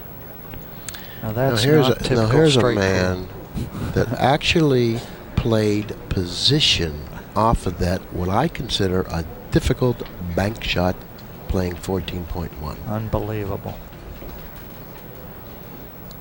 If you engender too many risky shots like that, you're just gonna, I mean, it's gonna be tough on you. 6 ball. It's just hard to keep making those shots. It's almost a lot like one pocket in that sense. Bill, when you just tax your system so much with being able to make every shot you shoot, it's got to show up sooner or later. Big shot for Nick here. Look at him gather and take his time to pocket this and get some yield. Big shot. Well, he Very big he shot. certainly didn't let up on his stroke Nope. on that shot, did he? I can't tell if the 1 goes by the 11, but if it doesn't, he's got to come with another tough shot. It doesn't look like it does the way he's studying here.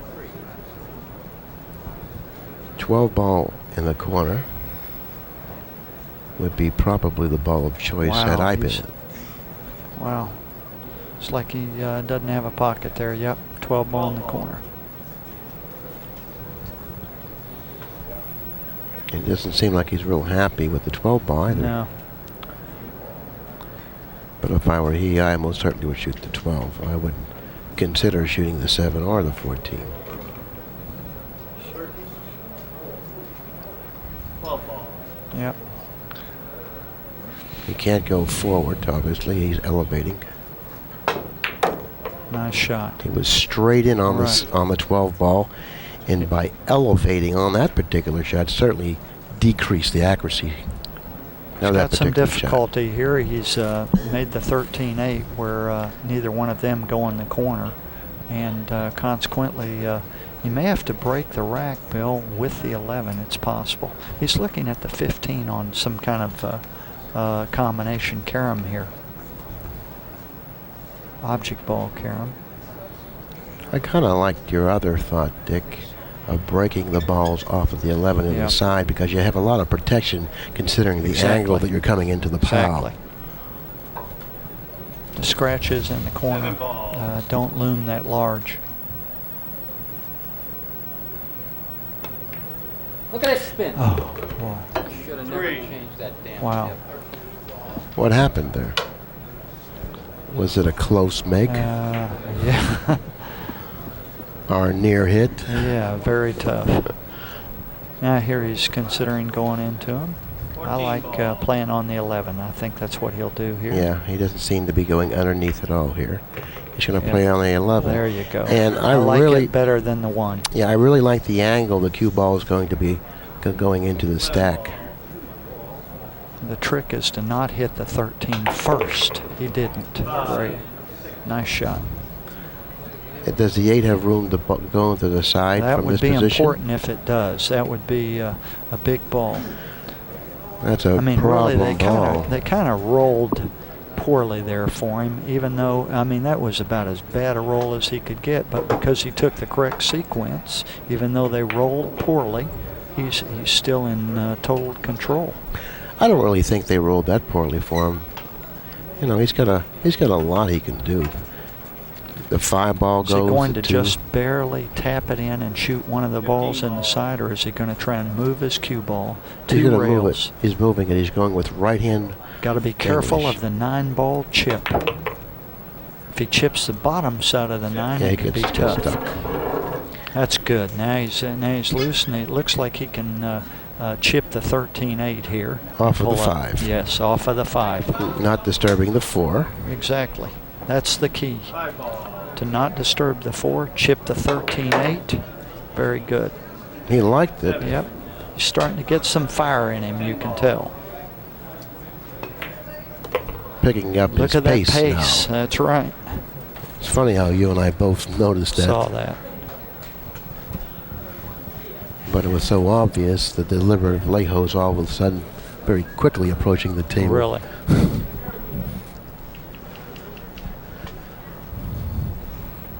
Yeah, he could close to within a rack of Earl if he gets through this rack, despite Earl's early pretty good size run. 9. Well, Earl seemed to be the dominant player on the table, but yet if he's able to clear the remaining balls on the table, he will then come within only 1 rack of the lead. That's right. And I would attribute that to Earl's, optimistic style of play. Yes, really. In terms of going after really difficult shots. Certainly does. That carry, high consequences, or a high risk. I should say high risk. High risk shots. The ball's going to the left. It's favoring the left. It was actually going toward the 8, and it's sort of like I see. Floated to the left. It looks like nice the roll balls there. are now starting to cooperate. Ah.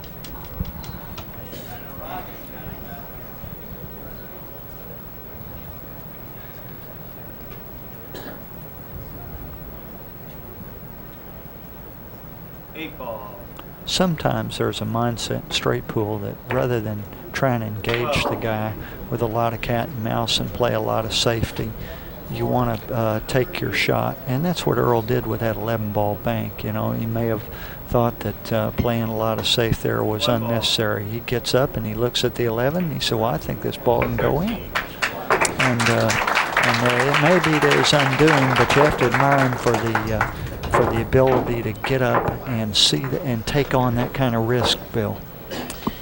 Well, I don't know if you would consider that admire him for the ability to take on that risk. He may be ignorance also.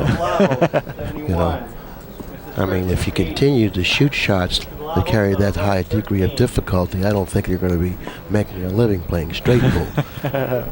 Maybe 9-ball, but not straight pool. Exactly, and that's where his 9-ball mentality had taken over. And you really have to be in the straight pool mode if you play against straight pool players. That's right. Now let's see here. It looks like he's pulling his ball with a little low right.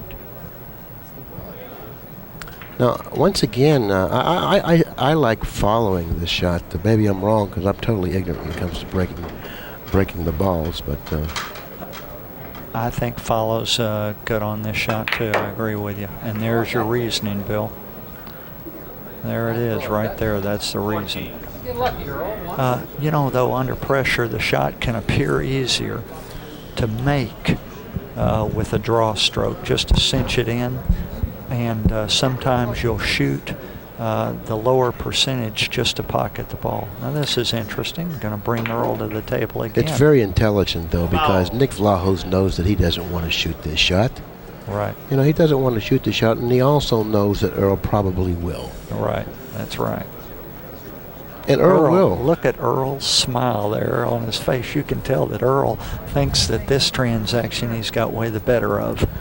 That's he for sure. He wants to shoot this shot. And this is like nothing to him. This is where he wants to be, Bill. And if we could hear him thinking, he would probably be saying something like, does he know who I am? That's right. That's right. Has he any idea who I am?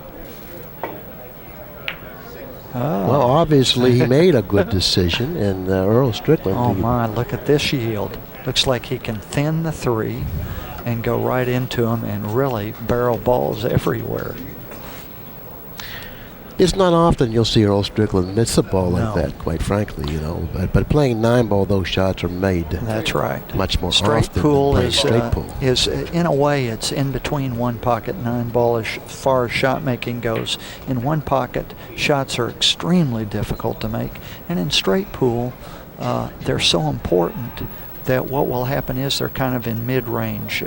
They're much. Oh, look at this! My goodness. That's a big roll there. They're just much tougher to make in straight pool than they are in 9-ball, those type shots. Not today.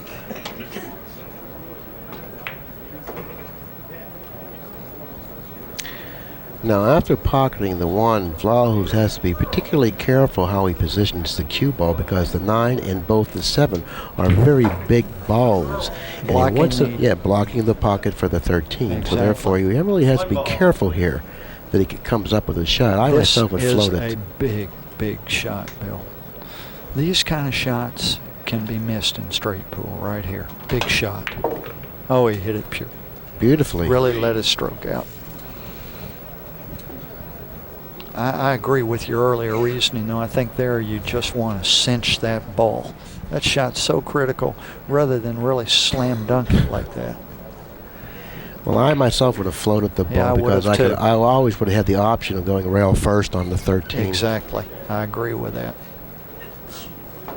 I'd have been on the short side of the 9 and taken it gladly, even if the 9 would have covered the 13, because the rail first is big there. Had he positioned the cue ball to the left, a little more to the left, the way we look at the table, then the 7 would have blocked the pocket. Would have blocked the shot on the 13. Big shot here. Big shot. He hit it nice and pure.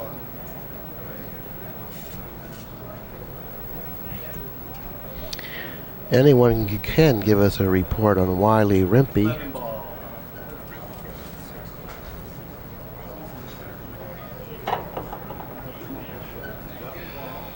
I was just informed that Wiley is leading in that match by a score of 120 to 60 something, 62, 63.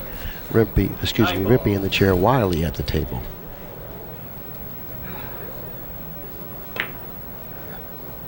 Nice shot.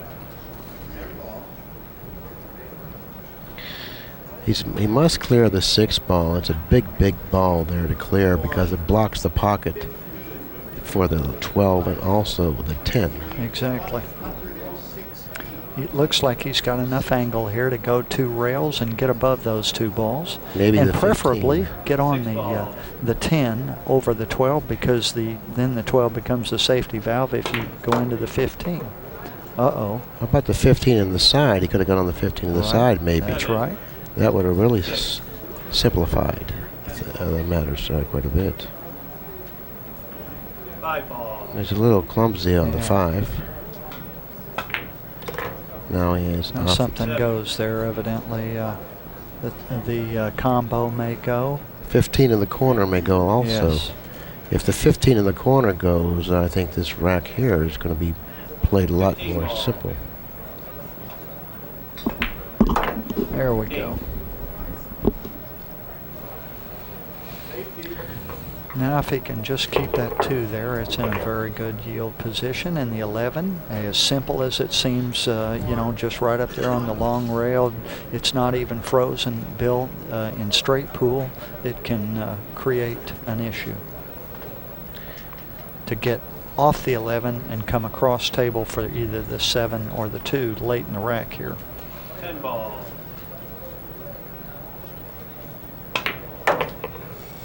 He wants up on that 14. He's still not there. He could maybe make the 14 and nudge the 2 into the 7 there, but I like avoiding it and getting above it. This is correct. He got above the 14, so now he's taking the 2-7 issue away from it. Unfortunately, he's going to have to use the 11 as a key ball. It's certainly not ideal, I know that. No, that's right. He's a little flat here on the 14, so he's going to try and go 1 rail and get up about where the cue ball is now would be ideal.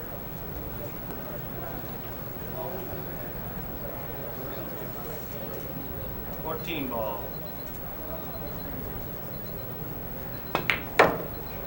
Nope, he got too much English. And he's going away from the 2 ball and he's favoring the left side of the table. But that's really not all that bad. I don't believe he has that bad of an angle on the 2. He's just going to have to use the 7 for the break. Yes. At the end of this rack, we're going to have to change the tape. but we certainly won't change it until the rack is concluded. Vlahos on the correct side of the 2 ball to fall nicely for the 11. Looks like he's addressing the table. Yeah, he's going to shoot the 2. You know, interestingly, the 7's proximity to the long rail may make the angle from the 11 less difficult to get on than, say, the 2, where he would have to come farther across the table to get on the 2. You know, that's so true. This may work to his advantage right here. That's too it got hard. away. That's it too got hard. away. That's right. It was tough. No, I don't believe he'll be banking the 11 here, do you? Well, you know, looks like he's on the thin side of that bank, and if he happens to be too thin on the 11, then he's going to have problems controlling the cue ball. I don't believe it's going to be. Could try and draw a little bit with the bank. If he draws with low outside, he might stay to the right of the 7 still, but he'd have to stay far away from it to do that. And then if he draws it, that makes the scratch in the corner pocket a it's possibility. There. That's right. And he'd have to hit it with a very, very different type of a stroke in order to avoid the scratch. I think that's what he's trying. He's trying to draw it and oh my goodness. Almost scratching in the corner pocket. Cue ball going cross table toward the other side, leaving Strickland a long shot on the 11, but it does have an angle possibly with potential. Here's one of those shots where, gosh, I mean, I'd love to have Earl shooting this shot for me when it comes up in straight pool. This is a hard shot in straight pool. And what kind of confused me is how hard he hit that bank. Yes, he did. He hit it too hard. He hit it too hard. How did he expect to get a break shot by hitting it with the speed that he did? Strickland looks like he's... Yep, he overcut it. Yeah, he certainly did overcut it. We're going to change tape now, and we'll be right back.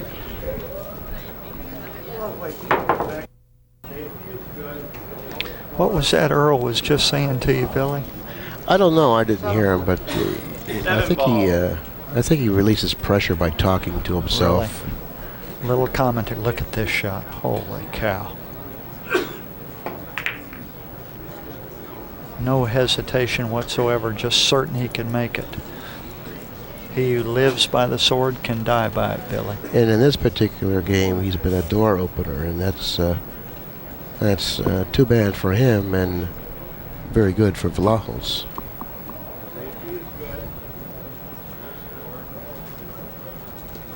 So therefore, his offensive ability has abandoned him somewhat in this particular game. I still love that aggressiveness in his game. You know, it's really fun to watch. All that power, and when it fails him, I mean, you know, he can get in jeopardy.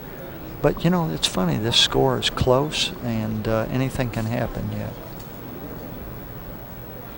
Nick has kind of whittled his way back into this match, you know, a rack and a half at a time, hadn't he? But there is something to be said about managing once you have a lead, and then you're confronted with a decision on a very difficult shot. You know, considering the considerable lead that he did have prior to shooting a couple of the really difficult shots. I agree with you. That caused him to lose the lead. I think that if he would have used better judgment. I think, like one pocket in straight pool, you do play the score. And the score is significant. When you do get a big lead, you put the monkey on the other guy's back. It's kind of like the Ronnie Allen used to say, you know, you play like a lamb when you're ahead and you play like a lion when you're behind. And he was Earl was way ahead and playing like a lion. Yeah, you really have to, you know, you have to adjust your style of play considering the score at times. And if you totally disregard that, quite often you're going to find yourself on the short end, you know, scratching your head trying to figure out, well, how did this happen? Well, it was obvious the most. That's right. Well, he's a little full here. He may have to cinch the 9 in the corner after shooting this 15. It's hard to tell if he's got enough angle to move his ball. Looks like he's trying to move it. Nope. See, he just didn't have enough to get out of there. And he happened to try to move it in a haphazard fashion because using a high ball, where did he expect the cue ball to go? This is another very big shot.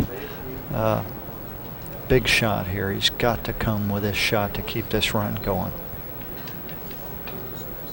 This is big. Big shot. I look for him to do well with this shot. He's close to the 5 ball. Sure. There's a lot of pressure right there now. He knows the importance of this shot. Oh, he hit it pure, didn't he? Beautifully. Very cleanly struck. Now he can come down table for the 14, playing position for the 9, and then breaking them with the 8 possibly. That's correct. And this match has certainly developed the heartbeat now. 83-81 Vlahos. 7 ball. See, is he coming down here? No, he elected to stay atop the 13. Of course, he could go into the rack here with the 13. It wouldn't be that bad, but of course he still could scratch. Yes, I don't really like that risk, but he does have an ideal angle if he could hit the 2 full. 13 ball. Is he going to pull into the balls, Bill? It looks possibly. Yes, he did. Interesting risk. Looks like the 14 goes straight in there. Maybe he can even move the 8 down.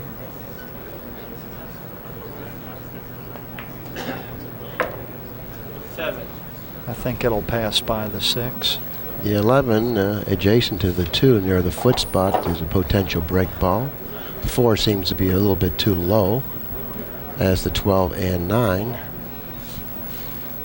Yeah, I agree with you.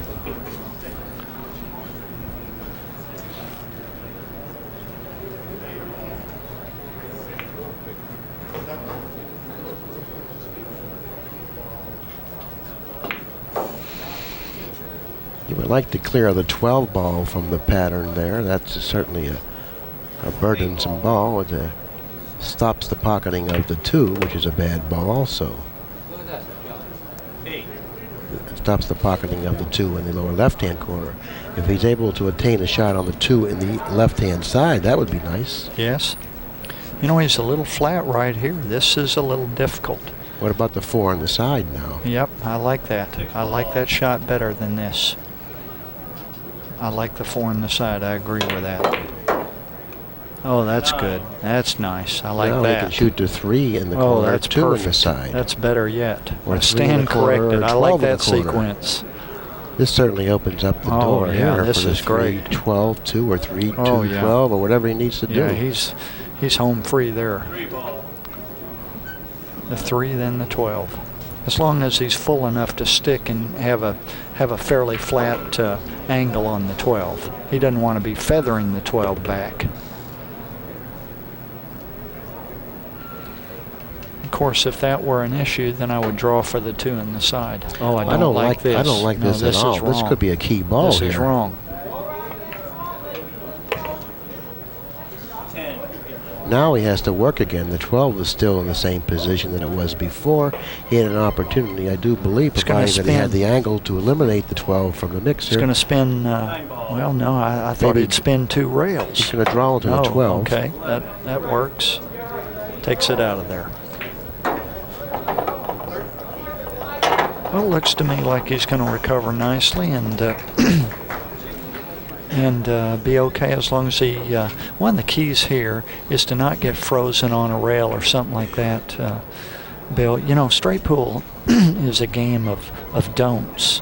As you run balls, you want to do it in the easiest possible fashion. You really have to consider possible things that could inadvertently happen against it. Now, like right here, he's a little short on that 3 ball. He's not flat. The 2 then toward the side. Yeah, but that's complicated. What you wanted to do was run those balls without dislodging any of them. You wanted to just cinch them one at a time when they're open like that. And here he is forced to move the 2. Now that works nicely, and it looks like he can spin 1 rail with inside, but still, that takes on more risk than not moving that ball to begin with. Fortunately for Nick, it worked out this time. But Dick is correct with his assessment. Straight pull is a game of don'ts. And it starts out with don't miss. All right, all right. Now here, a little inside English shot. A lot of pressure. Oh, he hit it perfectly. He certainly Nice shot. did, and he's on the correct side of the 11 ball. He's got an ideal angle, considering the closeness that the 11 is in relation to the pack.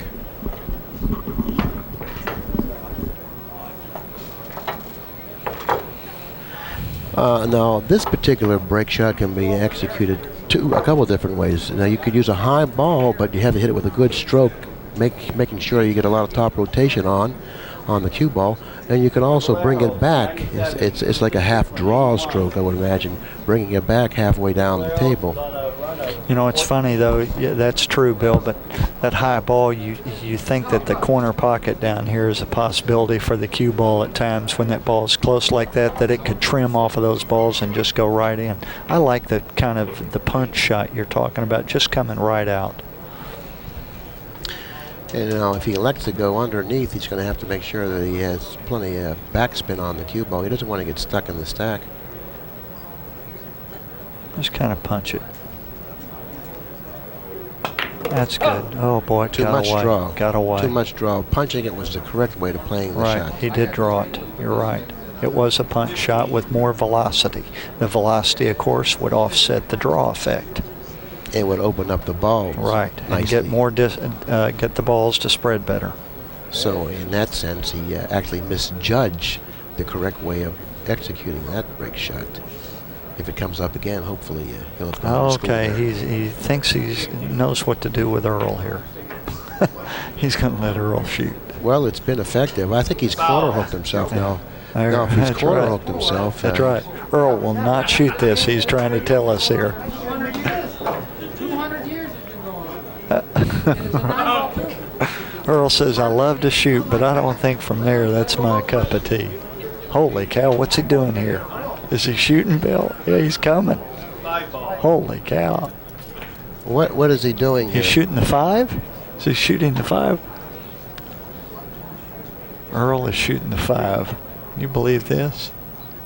He's really a determined man. Yes, there we go. Now that's determination. Yeah, that's right. If there ever was determination, that's awesome. That's a great shot. Yes. Does he know who I am? That's right. 2 ball. This is a difficult shot too. I come inside the 7 and the short rail here. A tough shot. That's the tendency. Overcut it. I think that perhaps he should have taken a little more time after pocketing the 5. I Right. think that he should have gathered himself. That's really true. You know, I've heard that people miss the ball after they make a tough shot on playing straight pool a lot for just that reason. You really have to gather hard. A lot of anxiety in this man. There's a lot of anxiety. He should have just backed up, just for an instant, 2 ball. just to like gather his thoughts, and then really concentrate, opposed to I don't know what was going through his mind. He hit it very poorly. He shot a shot similar to that earlier in the match in the 11 ball, which he hit very thickly and sent it into the cushion. Perhaps Yes, he was that's right. thinking about that. That's right. Oh, look at this. There he let his stroke out. Great stroke. The 12 may go in the corner. It doesn't appear. If it goes in the corner, then this is that's big. That frees up the rack. He's looking at it. You could Yeah. be right. That shot is big. If that 12 ball goes, that frees up everything. 12 ball. 12 ball. Oh my goodness, that's big. 3. Now he's got the 1 ball as the break shot. Let's get an overhead view, Rick, and take a look at the table 13 ball. from the top of the table. This will give us a better perspective of exactly what's available to him. Dick, and the 1 ball, as you can see, is a good break ball. Is it something that you would like to have? Yeah, that would work. That'd work nicely, provided I could put the cue ball where I wanted to. Well, I'm sorry, but you don't have that luxury here. Matter of fact, here you really don't have many luxuries at all but to be with me. The way I played this week, Bill, I'd like to be able to put the cue ball where I want to.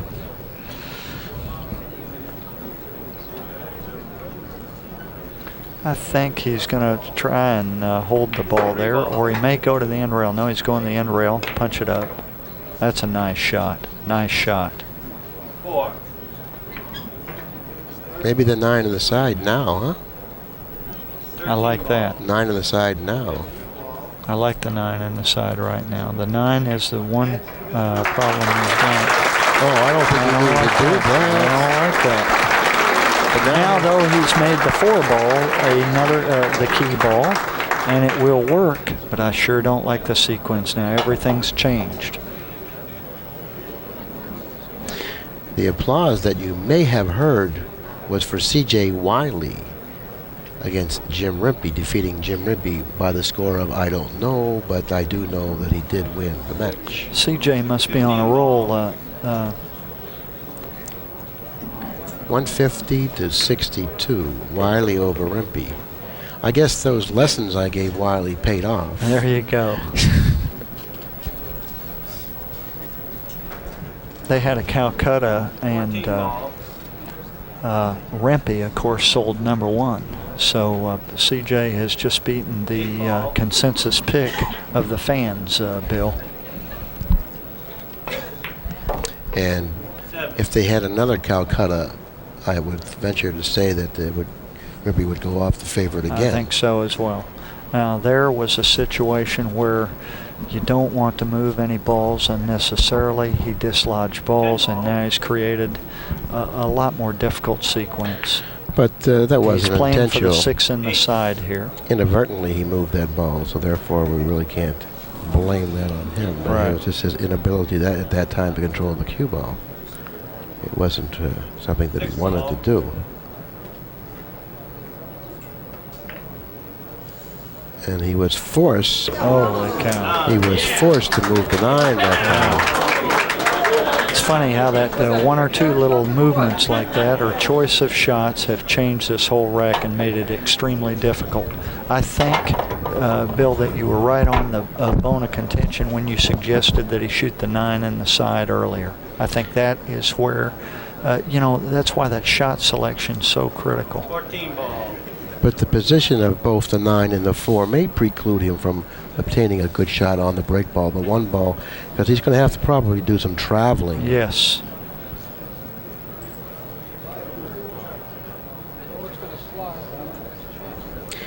The ideal thing to do, if at all, if he could end up there, would be to end up for a combination 4-9. I would think, and that way he could control the 4 ball and keep it in position for him to possibly end up with a break shot. But he's going 3 cushions. Oh, look at this. 2 cushions. Perfect. 10. Well, you can't hit any better than that. Yeah, but he's still not out of the woods yet because Looks like he may have to shoot the 4 up table. This is tough. Can he hit the 9 full enough to kill the cue ball, or where he'd be flat enough on the 4 to send it up table? No He can't possible chance of doing that. You know, he has a lot of work ahead of him here. A lot of work. I don't think he can bridge it in a way where he can get the cue ball to run around the table and get straight in on the 4. And even as tall as he is, I don't think he's going to be able to reach it. No, that's right. This is not that's gonna what he's work. trying. He's trying to go around the table. There it is. It's going to come up short. He's short. He's short. But yet he can come across. it is workable, but it would take just about a perfect hit. Right. And like I mentioned before, he's got a lot of work ahead of him, and the position of the 4 and 9 just may preclude him from ending up with a good break on the 1. Matter of fact, he hasn't even put down the 4 yet. This is a big shot. He's got to come across 3 rails, hitting the long rail from the 4, come into the other long rail, and straight back across for a 3rd time to the other long rail. And he's looking to go cross table twice, and if he does that, I believe he's going to have to hit it crisp, and he has to hit the 4 first with some speed. Yes. Yeah, the ball wants to fall forward here and get beneath the 1, so he's got to hold it up. I think he's using too high of a ball. Oh, nice shot. Oh, boy, he hit it pure. Hit it pure, just not hard enough. Well, he's going to shoot possibly a type of a shot where you're going to see the action of the cue ball bending off the long cushion and then going into the stack. Even looping. Right. Yes, It's that's a whip right. like or a loop, like Nick referred to it as being a loop. Boy, Let's this worry about match is sticking sure in the- flip-flopped, sticking in hadn't the- it? Oh, sure. My goodness.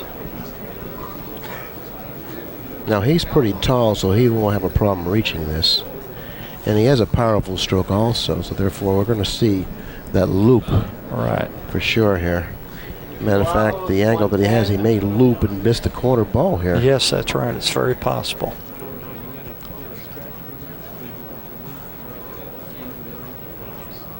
Excuse me? Mr. Vlahos? Nick Vlahos leads in the match 109 to 82. So therefore, it certainly has been a drastic change. Yeah, he's taking a practice address there to see if he can get on it. I He's like the gonna get closed bridge here. I don't like the open bridge Yeah, on the shot. I see what you mean. That's right. You When got to you're have gonna a hit it. solid bridge hand. What's he doing here? Looks like he is. Oh, he went downstream with a safe. Oh, well, correct me if I'm wrong. If he's going to play safe, why wouldn't he have pocketed the 9 and come off and played safe off the 1 ball, opening up a ball on each side of the pack? I like that. I agree Yeah, with you. that seems to I agree be with you. productive somewhat. I'll tell you what else. I think that the loop shot was on there, Bill. To go ahead and take the risk. The pocket ability of the 9 was easy enough to go ahead and attempt it and then play safe after you're unsuccessful.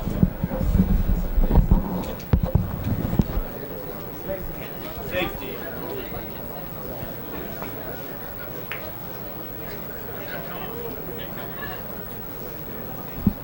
It's a nice shot. I don't understand. Yeah. I mean, I don't understand Why would he do would that? Yeah.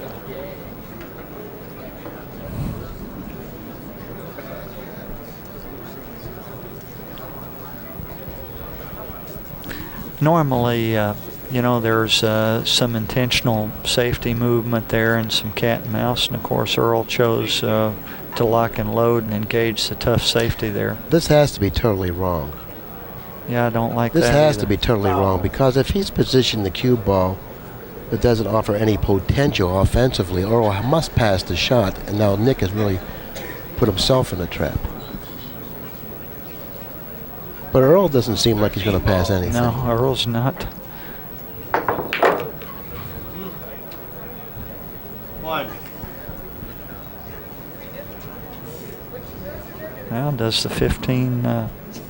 no, he doesn't like it. He's going downstream here. Safety. Be careful not to leave a dead ball here when you chip downstream.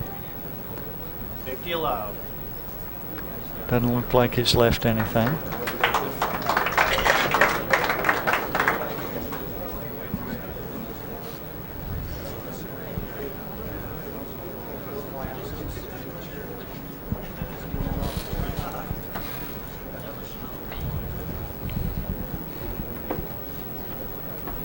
C.J. Wiley won his match against Jimmy Rimpey. The winner of this match will meet C.J. Wiley, and they'll have the opportunity to play him to decide who will be in the finals. And if Earl should happen to win this match, that means that the two 9-ball players Oh, what a nice will shot meet one that another in is. the finals. May have gotten a bad On the roll. The winner's 14 may be on. No, I don't think so. That's what Earl's looking at. It might be on from underneath the rack. I believe the 14 favors the low side. Had the cue ball been to the right of the 4, about a foot and a half, that shot probably would have been on from that position of the table. Now what? He's looking to kick. That's what I thought too, Bill. Well, he is an adventurous type, but Yeah, really. I don't know about this. Kicking where? Where is he kicking? If he's going to kick, he's going to have to kick 2 cushions into the 6. Uh-huh. And the way he was Well, starting now to let's address see. the table. If the 14 is on the top side of the pocket, if he kicks 2 cushions, then the 2 ball becomes the key ball that throws it further up table. Throws it further up. Yeah, right. So he would actually have to hit one of the balls that hits the 2 ball from the other side. Or he would have to hit the ball that hits the 15 from the other side. Right. I don't think there's enough angle there for the throw, but it's hard to tell. I think if he came from above it, maybe he's thinking if he hits the 9. If he hits the 9 on the kick, I think that's what he's thinking. Yeah, the 9 will hit the 10, Yes. 11, hit the hit the ball 15. above the 2. And but then, will yeah. the 6 hit the 2 and hit the 15 before the 11 does? Yeah, that's right. Good point. Okay, now if that happens, he Here, can't he's make it. playing the 1 ball. Oh, well, the 1 ball's much easier. I love it. What a shot maker. Great shot. And here's your reward. Not only do you have to make the difficult shot, but when you send the cue ball around in straight pool, you got to get fortunate enough to have a shot. And This is a little bit of a nip shot, a little bit of a masse here we're going to see. He's going to elevate, and he's going to masse in hopes to pocket the 6. tough shot.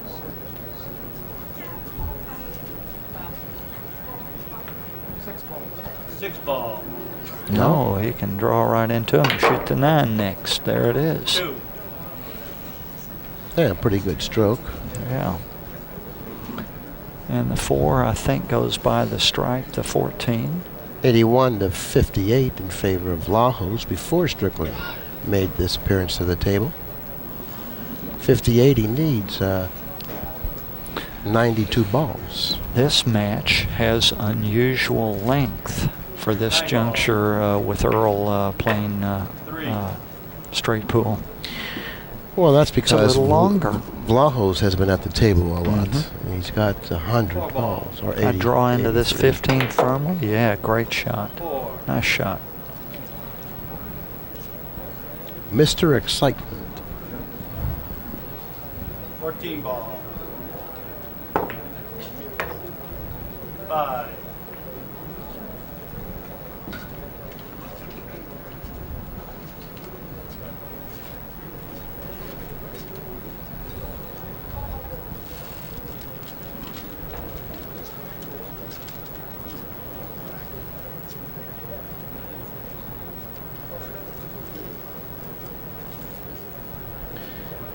Yeah, he's got to move that 11.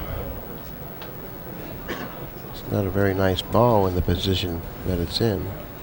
It's hard to tell what he's going to do here. I'm thinking he might just go one rail into him. Have That the wouldn't- 12. That wouldn't be a bad idea. Then he'll be there for the There, 11. that's all right. He played for the 11. That works. They sure are congested, though. Yeah, and bumping to 3 even made matters worse, I think. Now it cut off If the he pocket comes to to the the 10. 12 in the corner, then the 3 is free. Oh, he likes the 8 in the side. Is that right? Well, he'll bump the 5 down for the break then, or a possible break ball, slightly. And then they'll be there possibly for the 3. Is he drawing it for this break, breaking out the 7 for the break? Yeah, maybe so. Oh my, okay. He's got them separated now. Okay, the 7 is on the left side of the rack. That's a potential break ball. The 2 is high enough to Yeah, be utilized it as a break works. ball, so It that works. works also. It's going to pull down for the 5 in the side, it looks like here. Yeah. 9. And now, rather than go forward and dislodge the 3, you may have enough of a cut here to be able to pull back for the 10 on the end rail. Don't you like the 10 as a key ball? Yes, I do, but it depends on this angle, Bill. If he doesn't have the angle here, I don't. Oh, there, that works. Now he could come up on top the 7 using a little inside or going 2 rails. Okay, no, he likes the 10. He's going to have one of the others as a key ball. Sometimes that can be a nice play, is to have 2 possible break shots. If you get a funny angle on one of the key balls, and you can play the other one. If he goes in between the 2-7 here, he'll get some type of an angle that'll put him onto the break. Yeah, this Either the works. drawback or the 2 rail angle. Right, both of them work.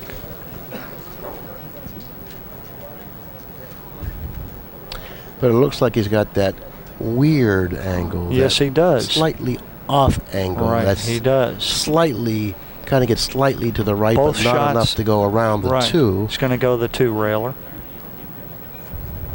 going the 2-railer. That Oh, that's too hard. got away. That's too got hard. away. The angle was too shallow in the 2 rails. He should have That's had too more hard. length on it. Too hard, and he went too deeply Yes. into the lower left-hand corner. And now he's found himself with a really flat angle on the 7. Let's take a look at the angle on the monitor, Rick. And let's Yeah, see that how is flat.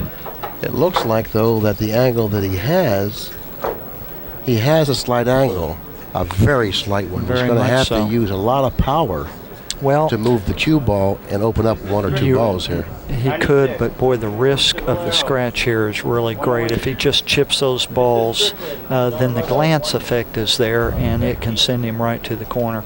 But I don't think that's going to preclude him from shooting this shot. No, that's because right. We'll see. He is very confident that he can really outperform straight pool players in this area. Now, Right. this is the type of a shot he was referring to when he says, I can move the cue ball. Right. He doesn't have much angle to work with here. Oh, look at that. That's great.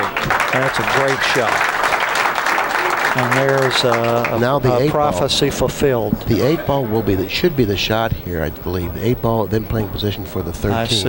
If he can see the full 8, enough of he the can 8. hit it enough. He can hit it enough. And I don't know if he's looking at it. Nope. He seems to have tunnel vision Looks like here. he's going for to break into the 5 ball. He seems to have a little bit of tunnel vision here because He's the sure angle that he studying has it, on the though. 13, but he's not looking at the 8. I can see from my vantage point that the 8 ball is available. I think he looked at it. Sure studying it. 5 ball here. He's hitting the 5. Doesn't like it. He hasn't looked at the 8 yet. It's a good point. You're sure he can see enough? I'm positive. You know, it looks to me like the 5 is kind of blocking the pocketability of the 8. Not the 8, but the pocketability. Like he would really have to be out on the edge of the 8. No, I'm pretty No. sure he can make the 8. He's taking a look at it now. And Bill, you're absolutely correct. If he misses that 8, then yes, sir, that is the correct shot. That's the shot. That is the That's correct the shot. shot. No question about it. He's playing the 8. See, he Yeah. totally on You're it. right. You know, he didn't notice the 8. It went unnoticed to him. You're exactly right.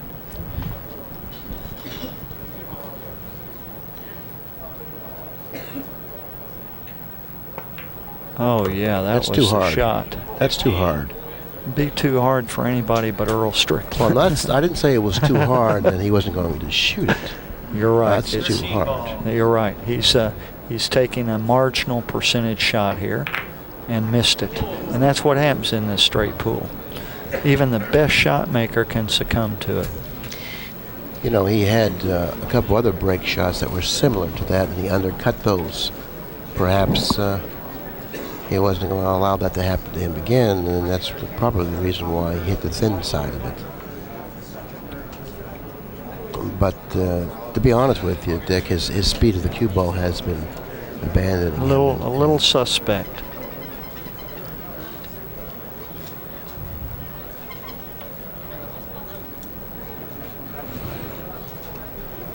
Nine ball. Go right into the 3. Oops, 6. Okay, And that works. That's worked out well.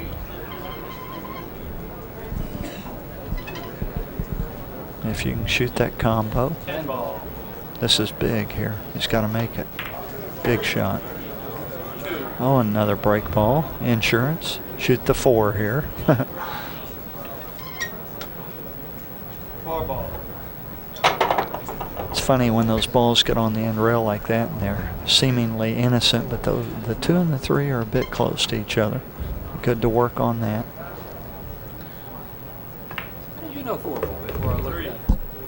You're getting your patterns down. Nick's starting to get some confidence. Yeah, I like shooting the 1 here, then shooting the 2. Mm-hmm. 14 No, ball. I don't like this.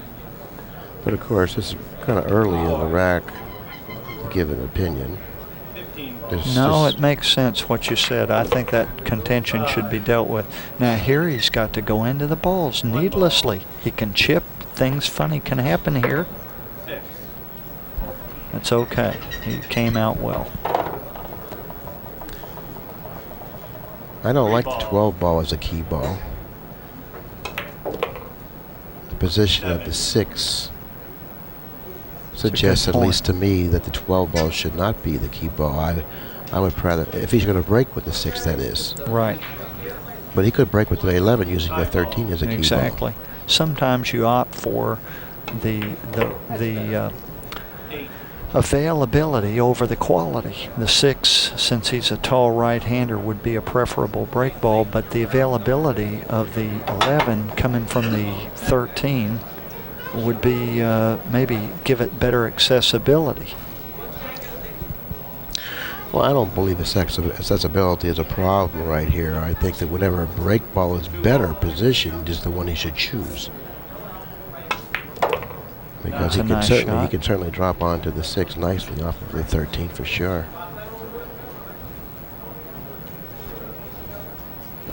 He would have to, it looks to me like if he shoots the 13. He's going to use the 6. He's going to shoot 13, 11, 12. Right. Which is the key ball that you're suspect of. Yeah, I don't like that because, like you say, the proximity of the break ball, the 6 was closer to the cushion, right. The right-hand rail, then I would use the 12. Right.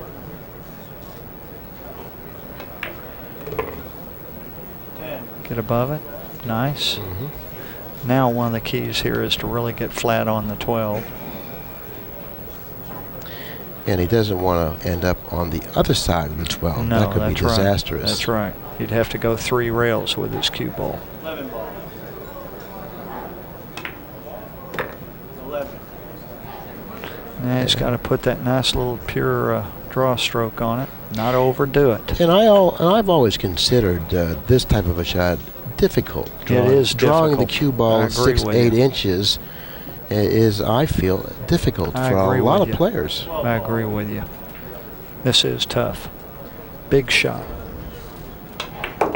There it is, too. He came up short. He did come up short. Well, not really, because now he doesn't have to hit the shot as hard. No, but I'm not sure that the yield is very good. It's a little high. A little high? Yeah, it's a little high to where he may be chipping just the outside of the left uppermost rack ball there. Let's see which one it is. 98 to 70. 98. No, wrong score. Vlahos, 120. 120 to 120 to 98. Vlahos is in the lead, 120 to 98. Well, it's Vlahos in the lead, 120 to 98. Time's running out on Strickland. No, it's the nope. As I look at the rack, seems Bill, okay. He's in good shape. Seems okay. He's going to catch the 9 ball here. He's in good shape. All he's got to do is cinch this ball. But we have what I call a match shot here. This is a big shot. He needs to make this shot to win. So far, he's performed well on those calls, and Earl hasn't. So it's kind of like it's a good way to break the game down into just a few things that occur to determine who's going to win.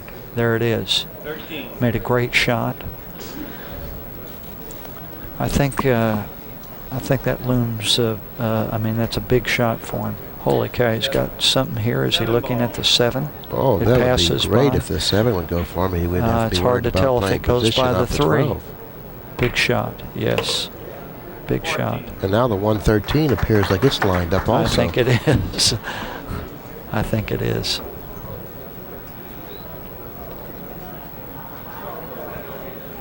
Yes, it is lined up. This is big.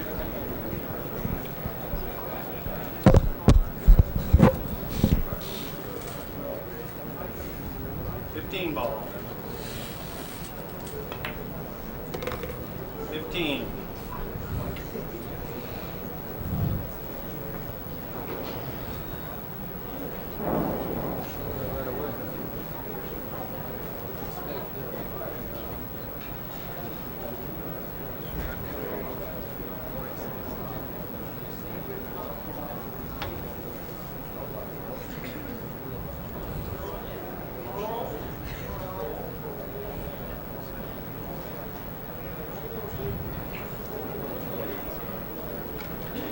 Let's take an 10 ball. overhead view of this and take a look at the triangle. 5 ball is a little farther away than he would like. 16. Now this is interesting. If he makes the 12 and misses the 113, then he breaks out some balls. But you know, you never know what's going to happen with respect to where the 14-4 are going in terms of the 11. They could block up the 11. That's good. Now that separates everything. That's good control. If the combination goes, it would be advisable for him to shoot it now. That wouldn't have been the shot if the combination wouldn't go. Exactly. Excuse me.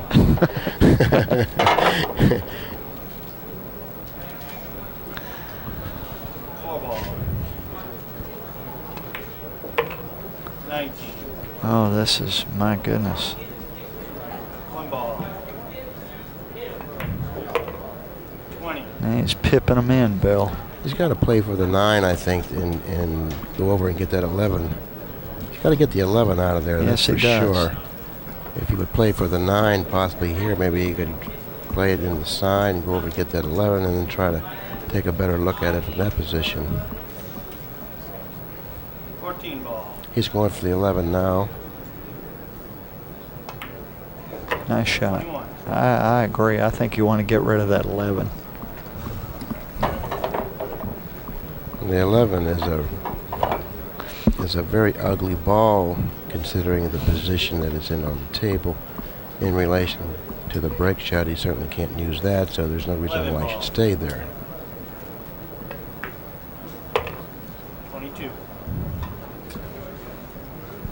Now, had he waited until the very end, he could have shot the 11 in and then shot the 9 in the side and had the 5-ball break shot. So that was a possible key sequence. In other words, eliminating the other ball, shooting the 11 in just as he did, shooting the 9 in, and being perfect on the 5.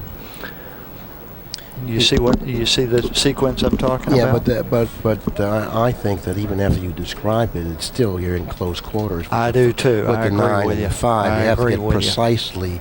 Very much so. And if you're positioned for that. Right. If you're too thin on the 9, then you have to go upstream. And There then- is not an easy key ball here as yet. Now it looks like he can flow one rail and come up though and get atop those balls, which should make the finish of the rack easier. I think he And can give him use, several options. yeah, I think he can use the 9 ball as a key ball either in the side or possibly in the lower corner.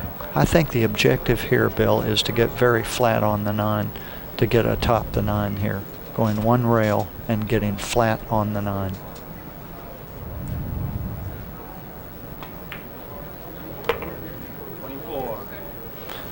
Let's see, he could pull for the 9 in the side, but I don't like that. I Because if don't he like bypasses, it. You bet. It I don't bypasses like it. his line, then he's out of line. If he doesn't get to his line, Believe it or then not, he's out of line. if he gets full on the 9, cinches the 9, or draws it back, then he can just 2 rail and come around off the 3 ball.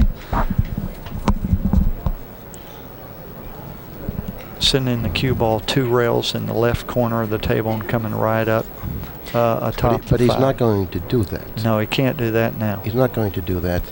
And I think he's got to do the shot. That's what he's looking at, is your 9 ball on the side, and it's a very tough shot. If the speed isn't there, he can overdo it or underdo it, either one, and have some problems. And once again, we're talking about that draw, Right. that little draw. See? Now he's on the wrong side of the line. Right. That's what I was referring to when I said that Right. draw shot, that 6 or 7 inches Tough. that you have to draw back is very difficult. And especially at crucial I times, think it he's got becomes to cut even it more in. difficult. He can cut it in and go thin with the cue ball, 3 rails though, and still have a shot if he can cinch this ball. 3 rails with the cue ball.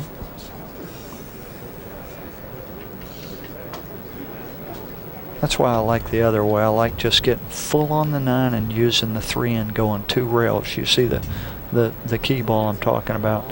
If he plays the 8, comes straight up on the 9, he's straight in on the 9, he cinches the 9, and then he shoots the 3 in the corner and goes 2 rails. Side pocket. Well, As this it is, he's going to go 3 rails with the cue ball here. if he's able to put down the 9 and attain some sort of a shot on Yeah, the 5, 3 he'll have- rails. It's he'll a have natural. 134. If he can make it. Natural. There it is. Now, did he hit it hard enough? He didn't hit it hard enough. He didn't hit it hard enough. He's got some angle, but certainly not much for a yield. Now he'll have 134 balls, and that means that he has to go into another rack. That's right. If he's able to go through this rack successfully, and well, I don't think that's even worthy of discussion because he doesn't have a break ball. No, he doesn't. He's got a very, very slight angle. He's going to have to cheat the pocket to have a break shot here. But there is some angle, Bill. I'm looking at it straight on, and if we lined up the 5 cue ball, it's straight at the left edge of the corner. So there is some angle if he opted to try and use that small half of the pocket. I don't think there's enough of an angle, though. I don't think there's enough of an angle. I think there is. I think there is, believe it or not. It would be gutsy. If you were Grady, I'd probably bet you dinner, but I can't do that because we already had dinner. That's You already right. picked up the check. Here we go. Let's see. Let's see. It looks to me like he's nope. He decided to do the conservative thing and play like a lamb. Well, you know, He's the 40 last time points he ahead. did that, what Strickland did. Remember what Strickland did? That's right. Well, he went off the side, outside of the stack, playing two cushions down table. Right. You know, sending 2 balls out Now there. here the standard SOP play is to go behind the balls. Let's see if he does that. No, he's not even playing the standard safety play, where you take your intentional foul, go behind the stack. Well, that's probably the reason why Vlahos decided to do what he did, That's because exactly he felt that right. Strickland would do exactly what he did. That's exactly and it would right. cost him, but this time it didn't work out that way.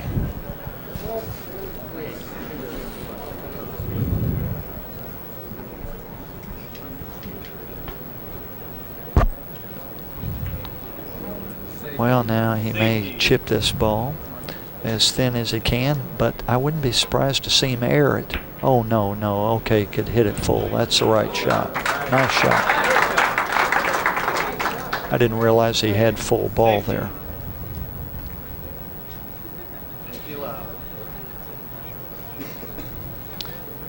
And the deliberate Strickland walks away from the table. Yeah. Really. Oh, he's going to send them up table, huh? Safety. No, he Be has careful to be careful. here, He doesn't not to leave a dead ball. one. Yeah. You know, I think it's really ill-advised for him to go up table at this time. I think it's a little premature myself. Really.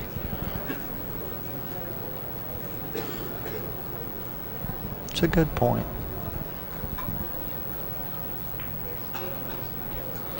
There's nothing he can really. There's not much benefit to the shot. You know, if there was more benefit to the shot, I would agree with it. Unless he thinks Strickland's going to try to use the 11 as a break ball. Yeah, there you go. He's baiting him with that. It did give him some relief off that bottom cushion. Safety. That's a little unusual. Not used to seeing that safety in straight pool, are you, Bill? Oh, I thought perhaps that was a little overly creative. A little novel. Safety. And that's a little. Yeah, that's well, I thought more that was conventional. A little too hard, but that's not. Uh-oh, the 11 may have lined up here. I don't think so. I think it's aiming a little bit low. He's looking. Look at the position of the cue ball. Yeah. That would preclude him from playing it even if it was dead. That's right. Now he's going to go ahead and try to fan the 11 here. I think he can see a portion of the 11. Oh, great lick. Well, that's a nice shot. Repositioning the cue ball in just about the same position that he shot it from. That's a great shot. Now if he can see, if Nick can see the 11, he'll trim it right back. But of course, Nick isn't as good a barber as Strickland. That's right. You know. When you're talking about trimming things. I'll try safe too, Earl.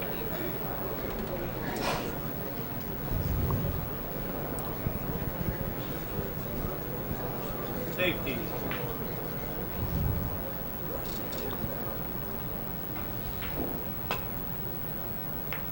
Oh, what a shot. Safety allowed. Wow.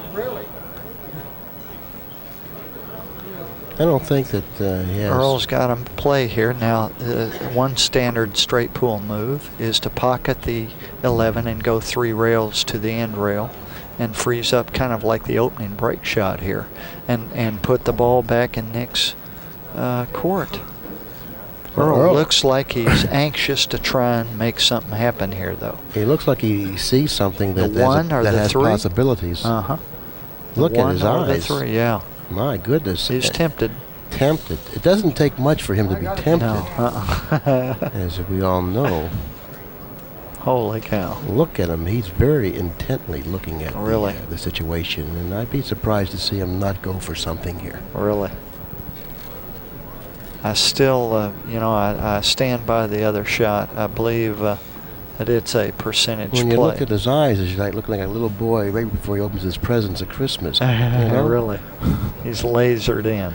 Yeah. He's focused. You know, it's like, oh, I wonder what's in this package. I think I'll open it up and find out. Really. Try 9 ball. Here he goes. He's going to open Oh, up he the is package. playing it. Oh, my. Is he going to get a roll? No. No.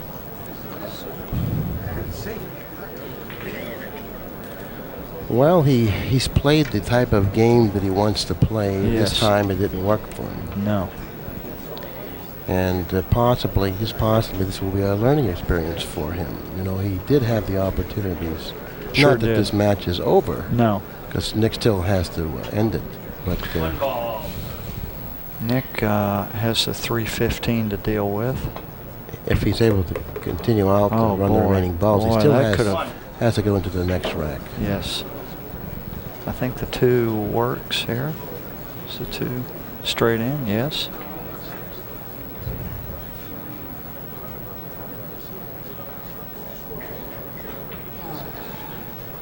The 2 would be a good ball to eliminate now because there's no reason for him to keep it there. It blocks the pocket for the 12. One of the things that I would be certain of if I were Nick and in his position now is that I not entertain the 315 until a little later. I would want some ball count first. I want ball count here before I entertain that 315 being close.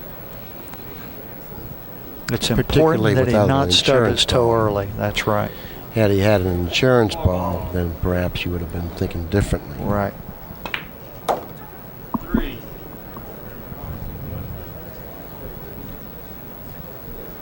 Now he may be lured now off of the 11 to go into the 3. Let's take a look and find out.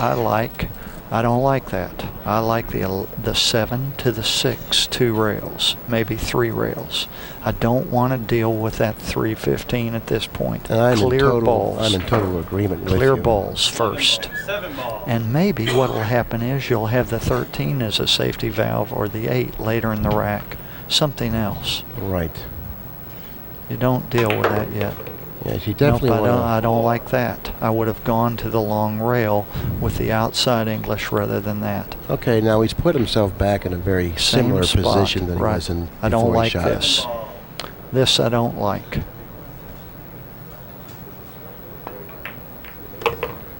Don't like it. If the 15 goes upstream another inch, it becomes pretty difficult. In fact, he's engendering some risk right here, Bill. And if he had to do it all over again, I'm certainly sure he wouldn't have done it. Right. It's so important when you're near the end to get those balls, get some ball count there. And he's found himself very, very thin on the 15. Yeah, he's got to let go of the cue ball, and anything here can happen.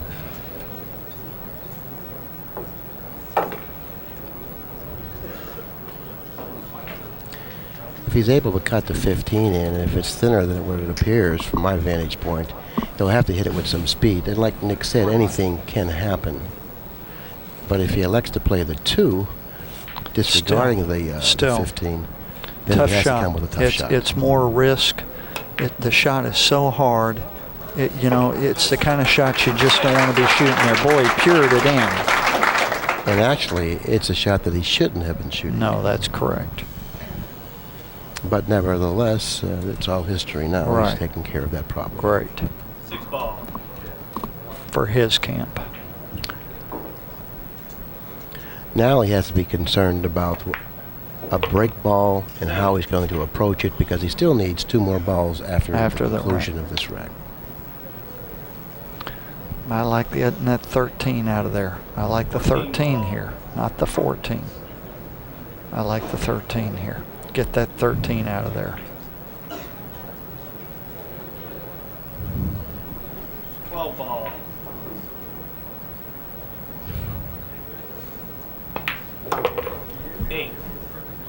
Yeah, that's exactly right. The 13 is a problem ball. Also, the 10. Yes.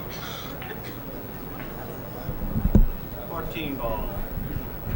Matter of fact, the 3 ball isn't even a good-looking ball. It's kind of ugly in itself, blocking the pocket for the 10. And if he could roll inside the 8 and straight in on the 10 and the opposite side, that'd be interesting here.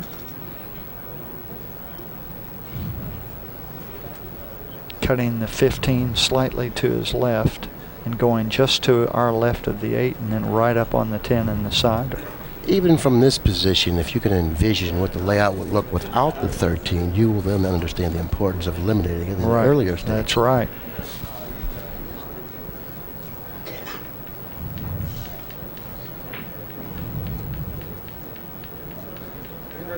He's really concentrating hard, though. 15 ball. That's it. There it is. I think he's going to deal with the 13 now. Yeah, that'll work.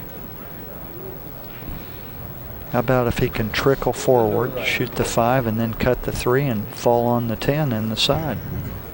So he shoots the 13, trickles forward, shoots in the 5, and then can make the 3 and come across for the 10 in the side. I think that's very, very well. It's simple enough, isn't it? Yeah, that's very well assessed, and I believe that it's a great This is hard pattern. here. I It's a don't great like pattern. this. No, I don't like him shooting the 3 here. That's not the shot. No, the 13 in the corner, pulling the cue ball slightly to the right, allowing him a shot on the 5 in the lower right-hand corner, puts him in perfect line for the 3. Right. All he needs to do then is go either 2 cushions or even 1 across. I don't know what he's up to here. I do not understand. And then he's going to use the Russo bridge, which is a very good bridge. Right. But he doesn't need it. No, I don't like it. Look at the foul here on the 10. The foul possibility. Oh. 11. He hit it perfect. He's gonna. It makes us look wrong, but so help me, he hit that ball so well. It doesn't make you really look wrong because he doesn't have to do anything unnatural if he would have shot the 13. That's right. He really pured that ball in there. Shooting with the bridge is unnatural in itself, especially if you have to draw it back. Right. And you have to be concerned about fouling another ball. So therefore, exactly. There's a lot of things that could have If he happened overcuts wrong. the 3 there, he can get behind the 8. He And can go notice one the rail position behind of the 13. It's still a burdensome ball, isn't it? It had been eliminated. Even the way he approached the rack, he would have been. Oh, just think if the 13 wasn't there, he chips in the 5. He's straight in on the. It's connect the dots. So it's really a good lesson to be learned. Particularly when you look at this rack, you always have to move balls that obstruct or block paths of subsequent balls for pockets. He may play the 10 in the corner. Holy cow, look at this. This seems to be an awful lot of cue ball movement unnecessarily. It's perfect.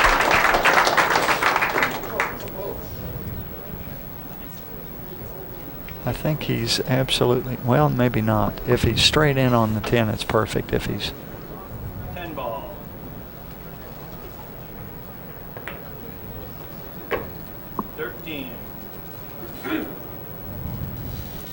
straight in, he's got a lot better key ball than I would have had I run this rag bill.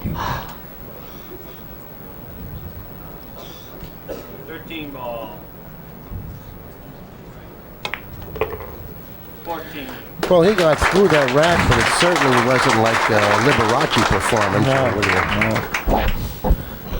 I did mention the Russo Bridge, didn't I? And I neglected to mention Mike Danner out of Seattle, Washington. very innovative fellow who designed a bridge that I feel that if anyone here uses that particular bridge, and only then will they understand the value of it. It's called the stretch system. And perhaps it'll be the bridge of the future. It's great. Yes, I've seen those bridges. They're marvelous.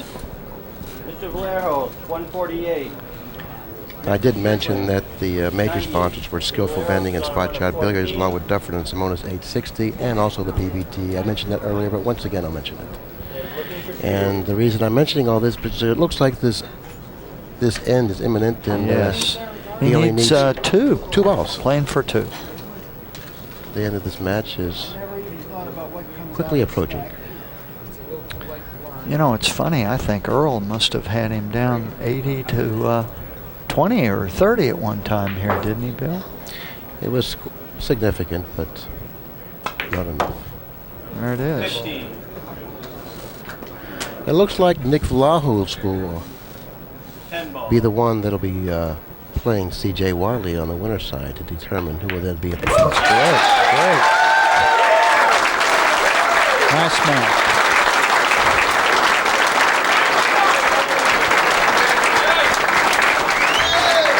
It was a good match. It showed 2 9-ball players playing straight pool and their styles at the table, and a very confident Strickland. It shows you how you can be too confident, overconfident. In instances, he was overconfident shooting shots that were very low percentage shots. And I thought that perhaps his judgment at the table cost him this particular match. Hopefully, Well, those that like to see Earl pull the trigger, they sure got a good sample of it here in the straight pool.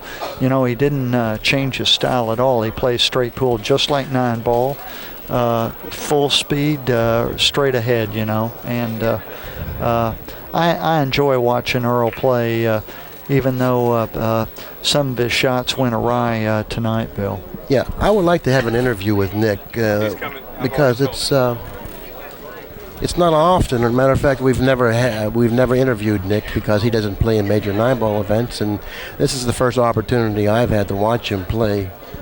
And I kind of like. I'm curious to finding out how he was thinking out there when he was playing Strickland and the strategy that he used, because I think that he played a couple safeties knowing Strickland was going to open up the balls for him. I've heard about Nick for years, you know, Bill, but not being here on the East Coast, I'd never had the pleasure to see him perform, and it's sure a nice performance there, being down, you know, to grit and really get tough in the trenches there, being behind Earl 40, 50 points one time, and to see him come back, really work his way through some tough racks. Really a fine shot maker. Yeah, a very, very fine shot maker and a gutsy player. Right.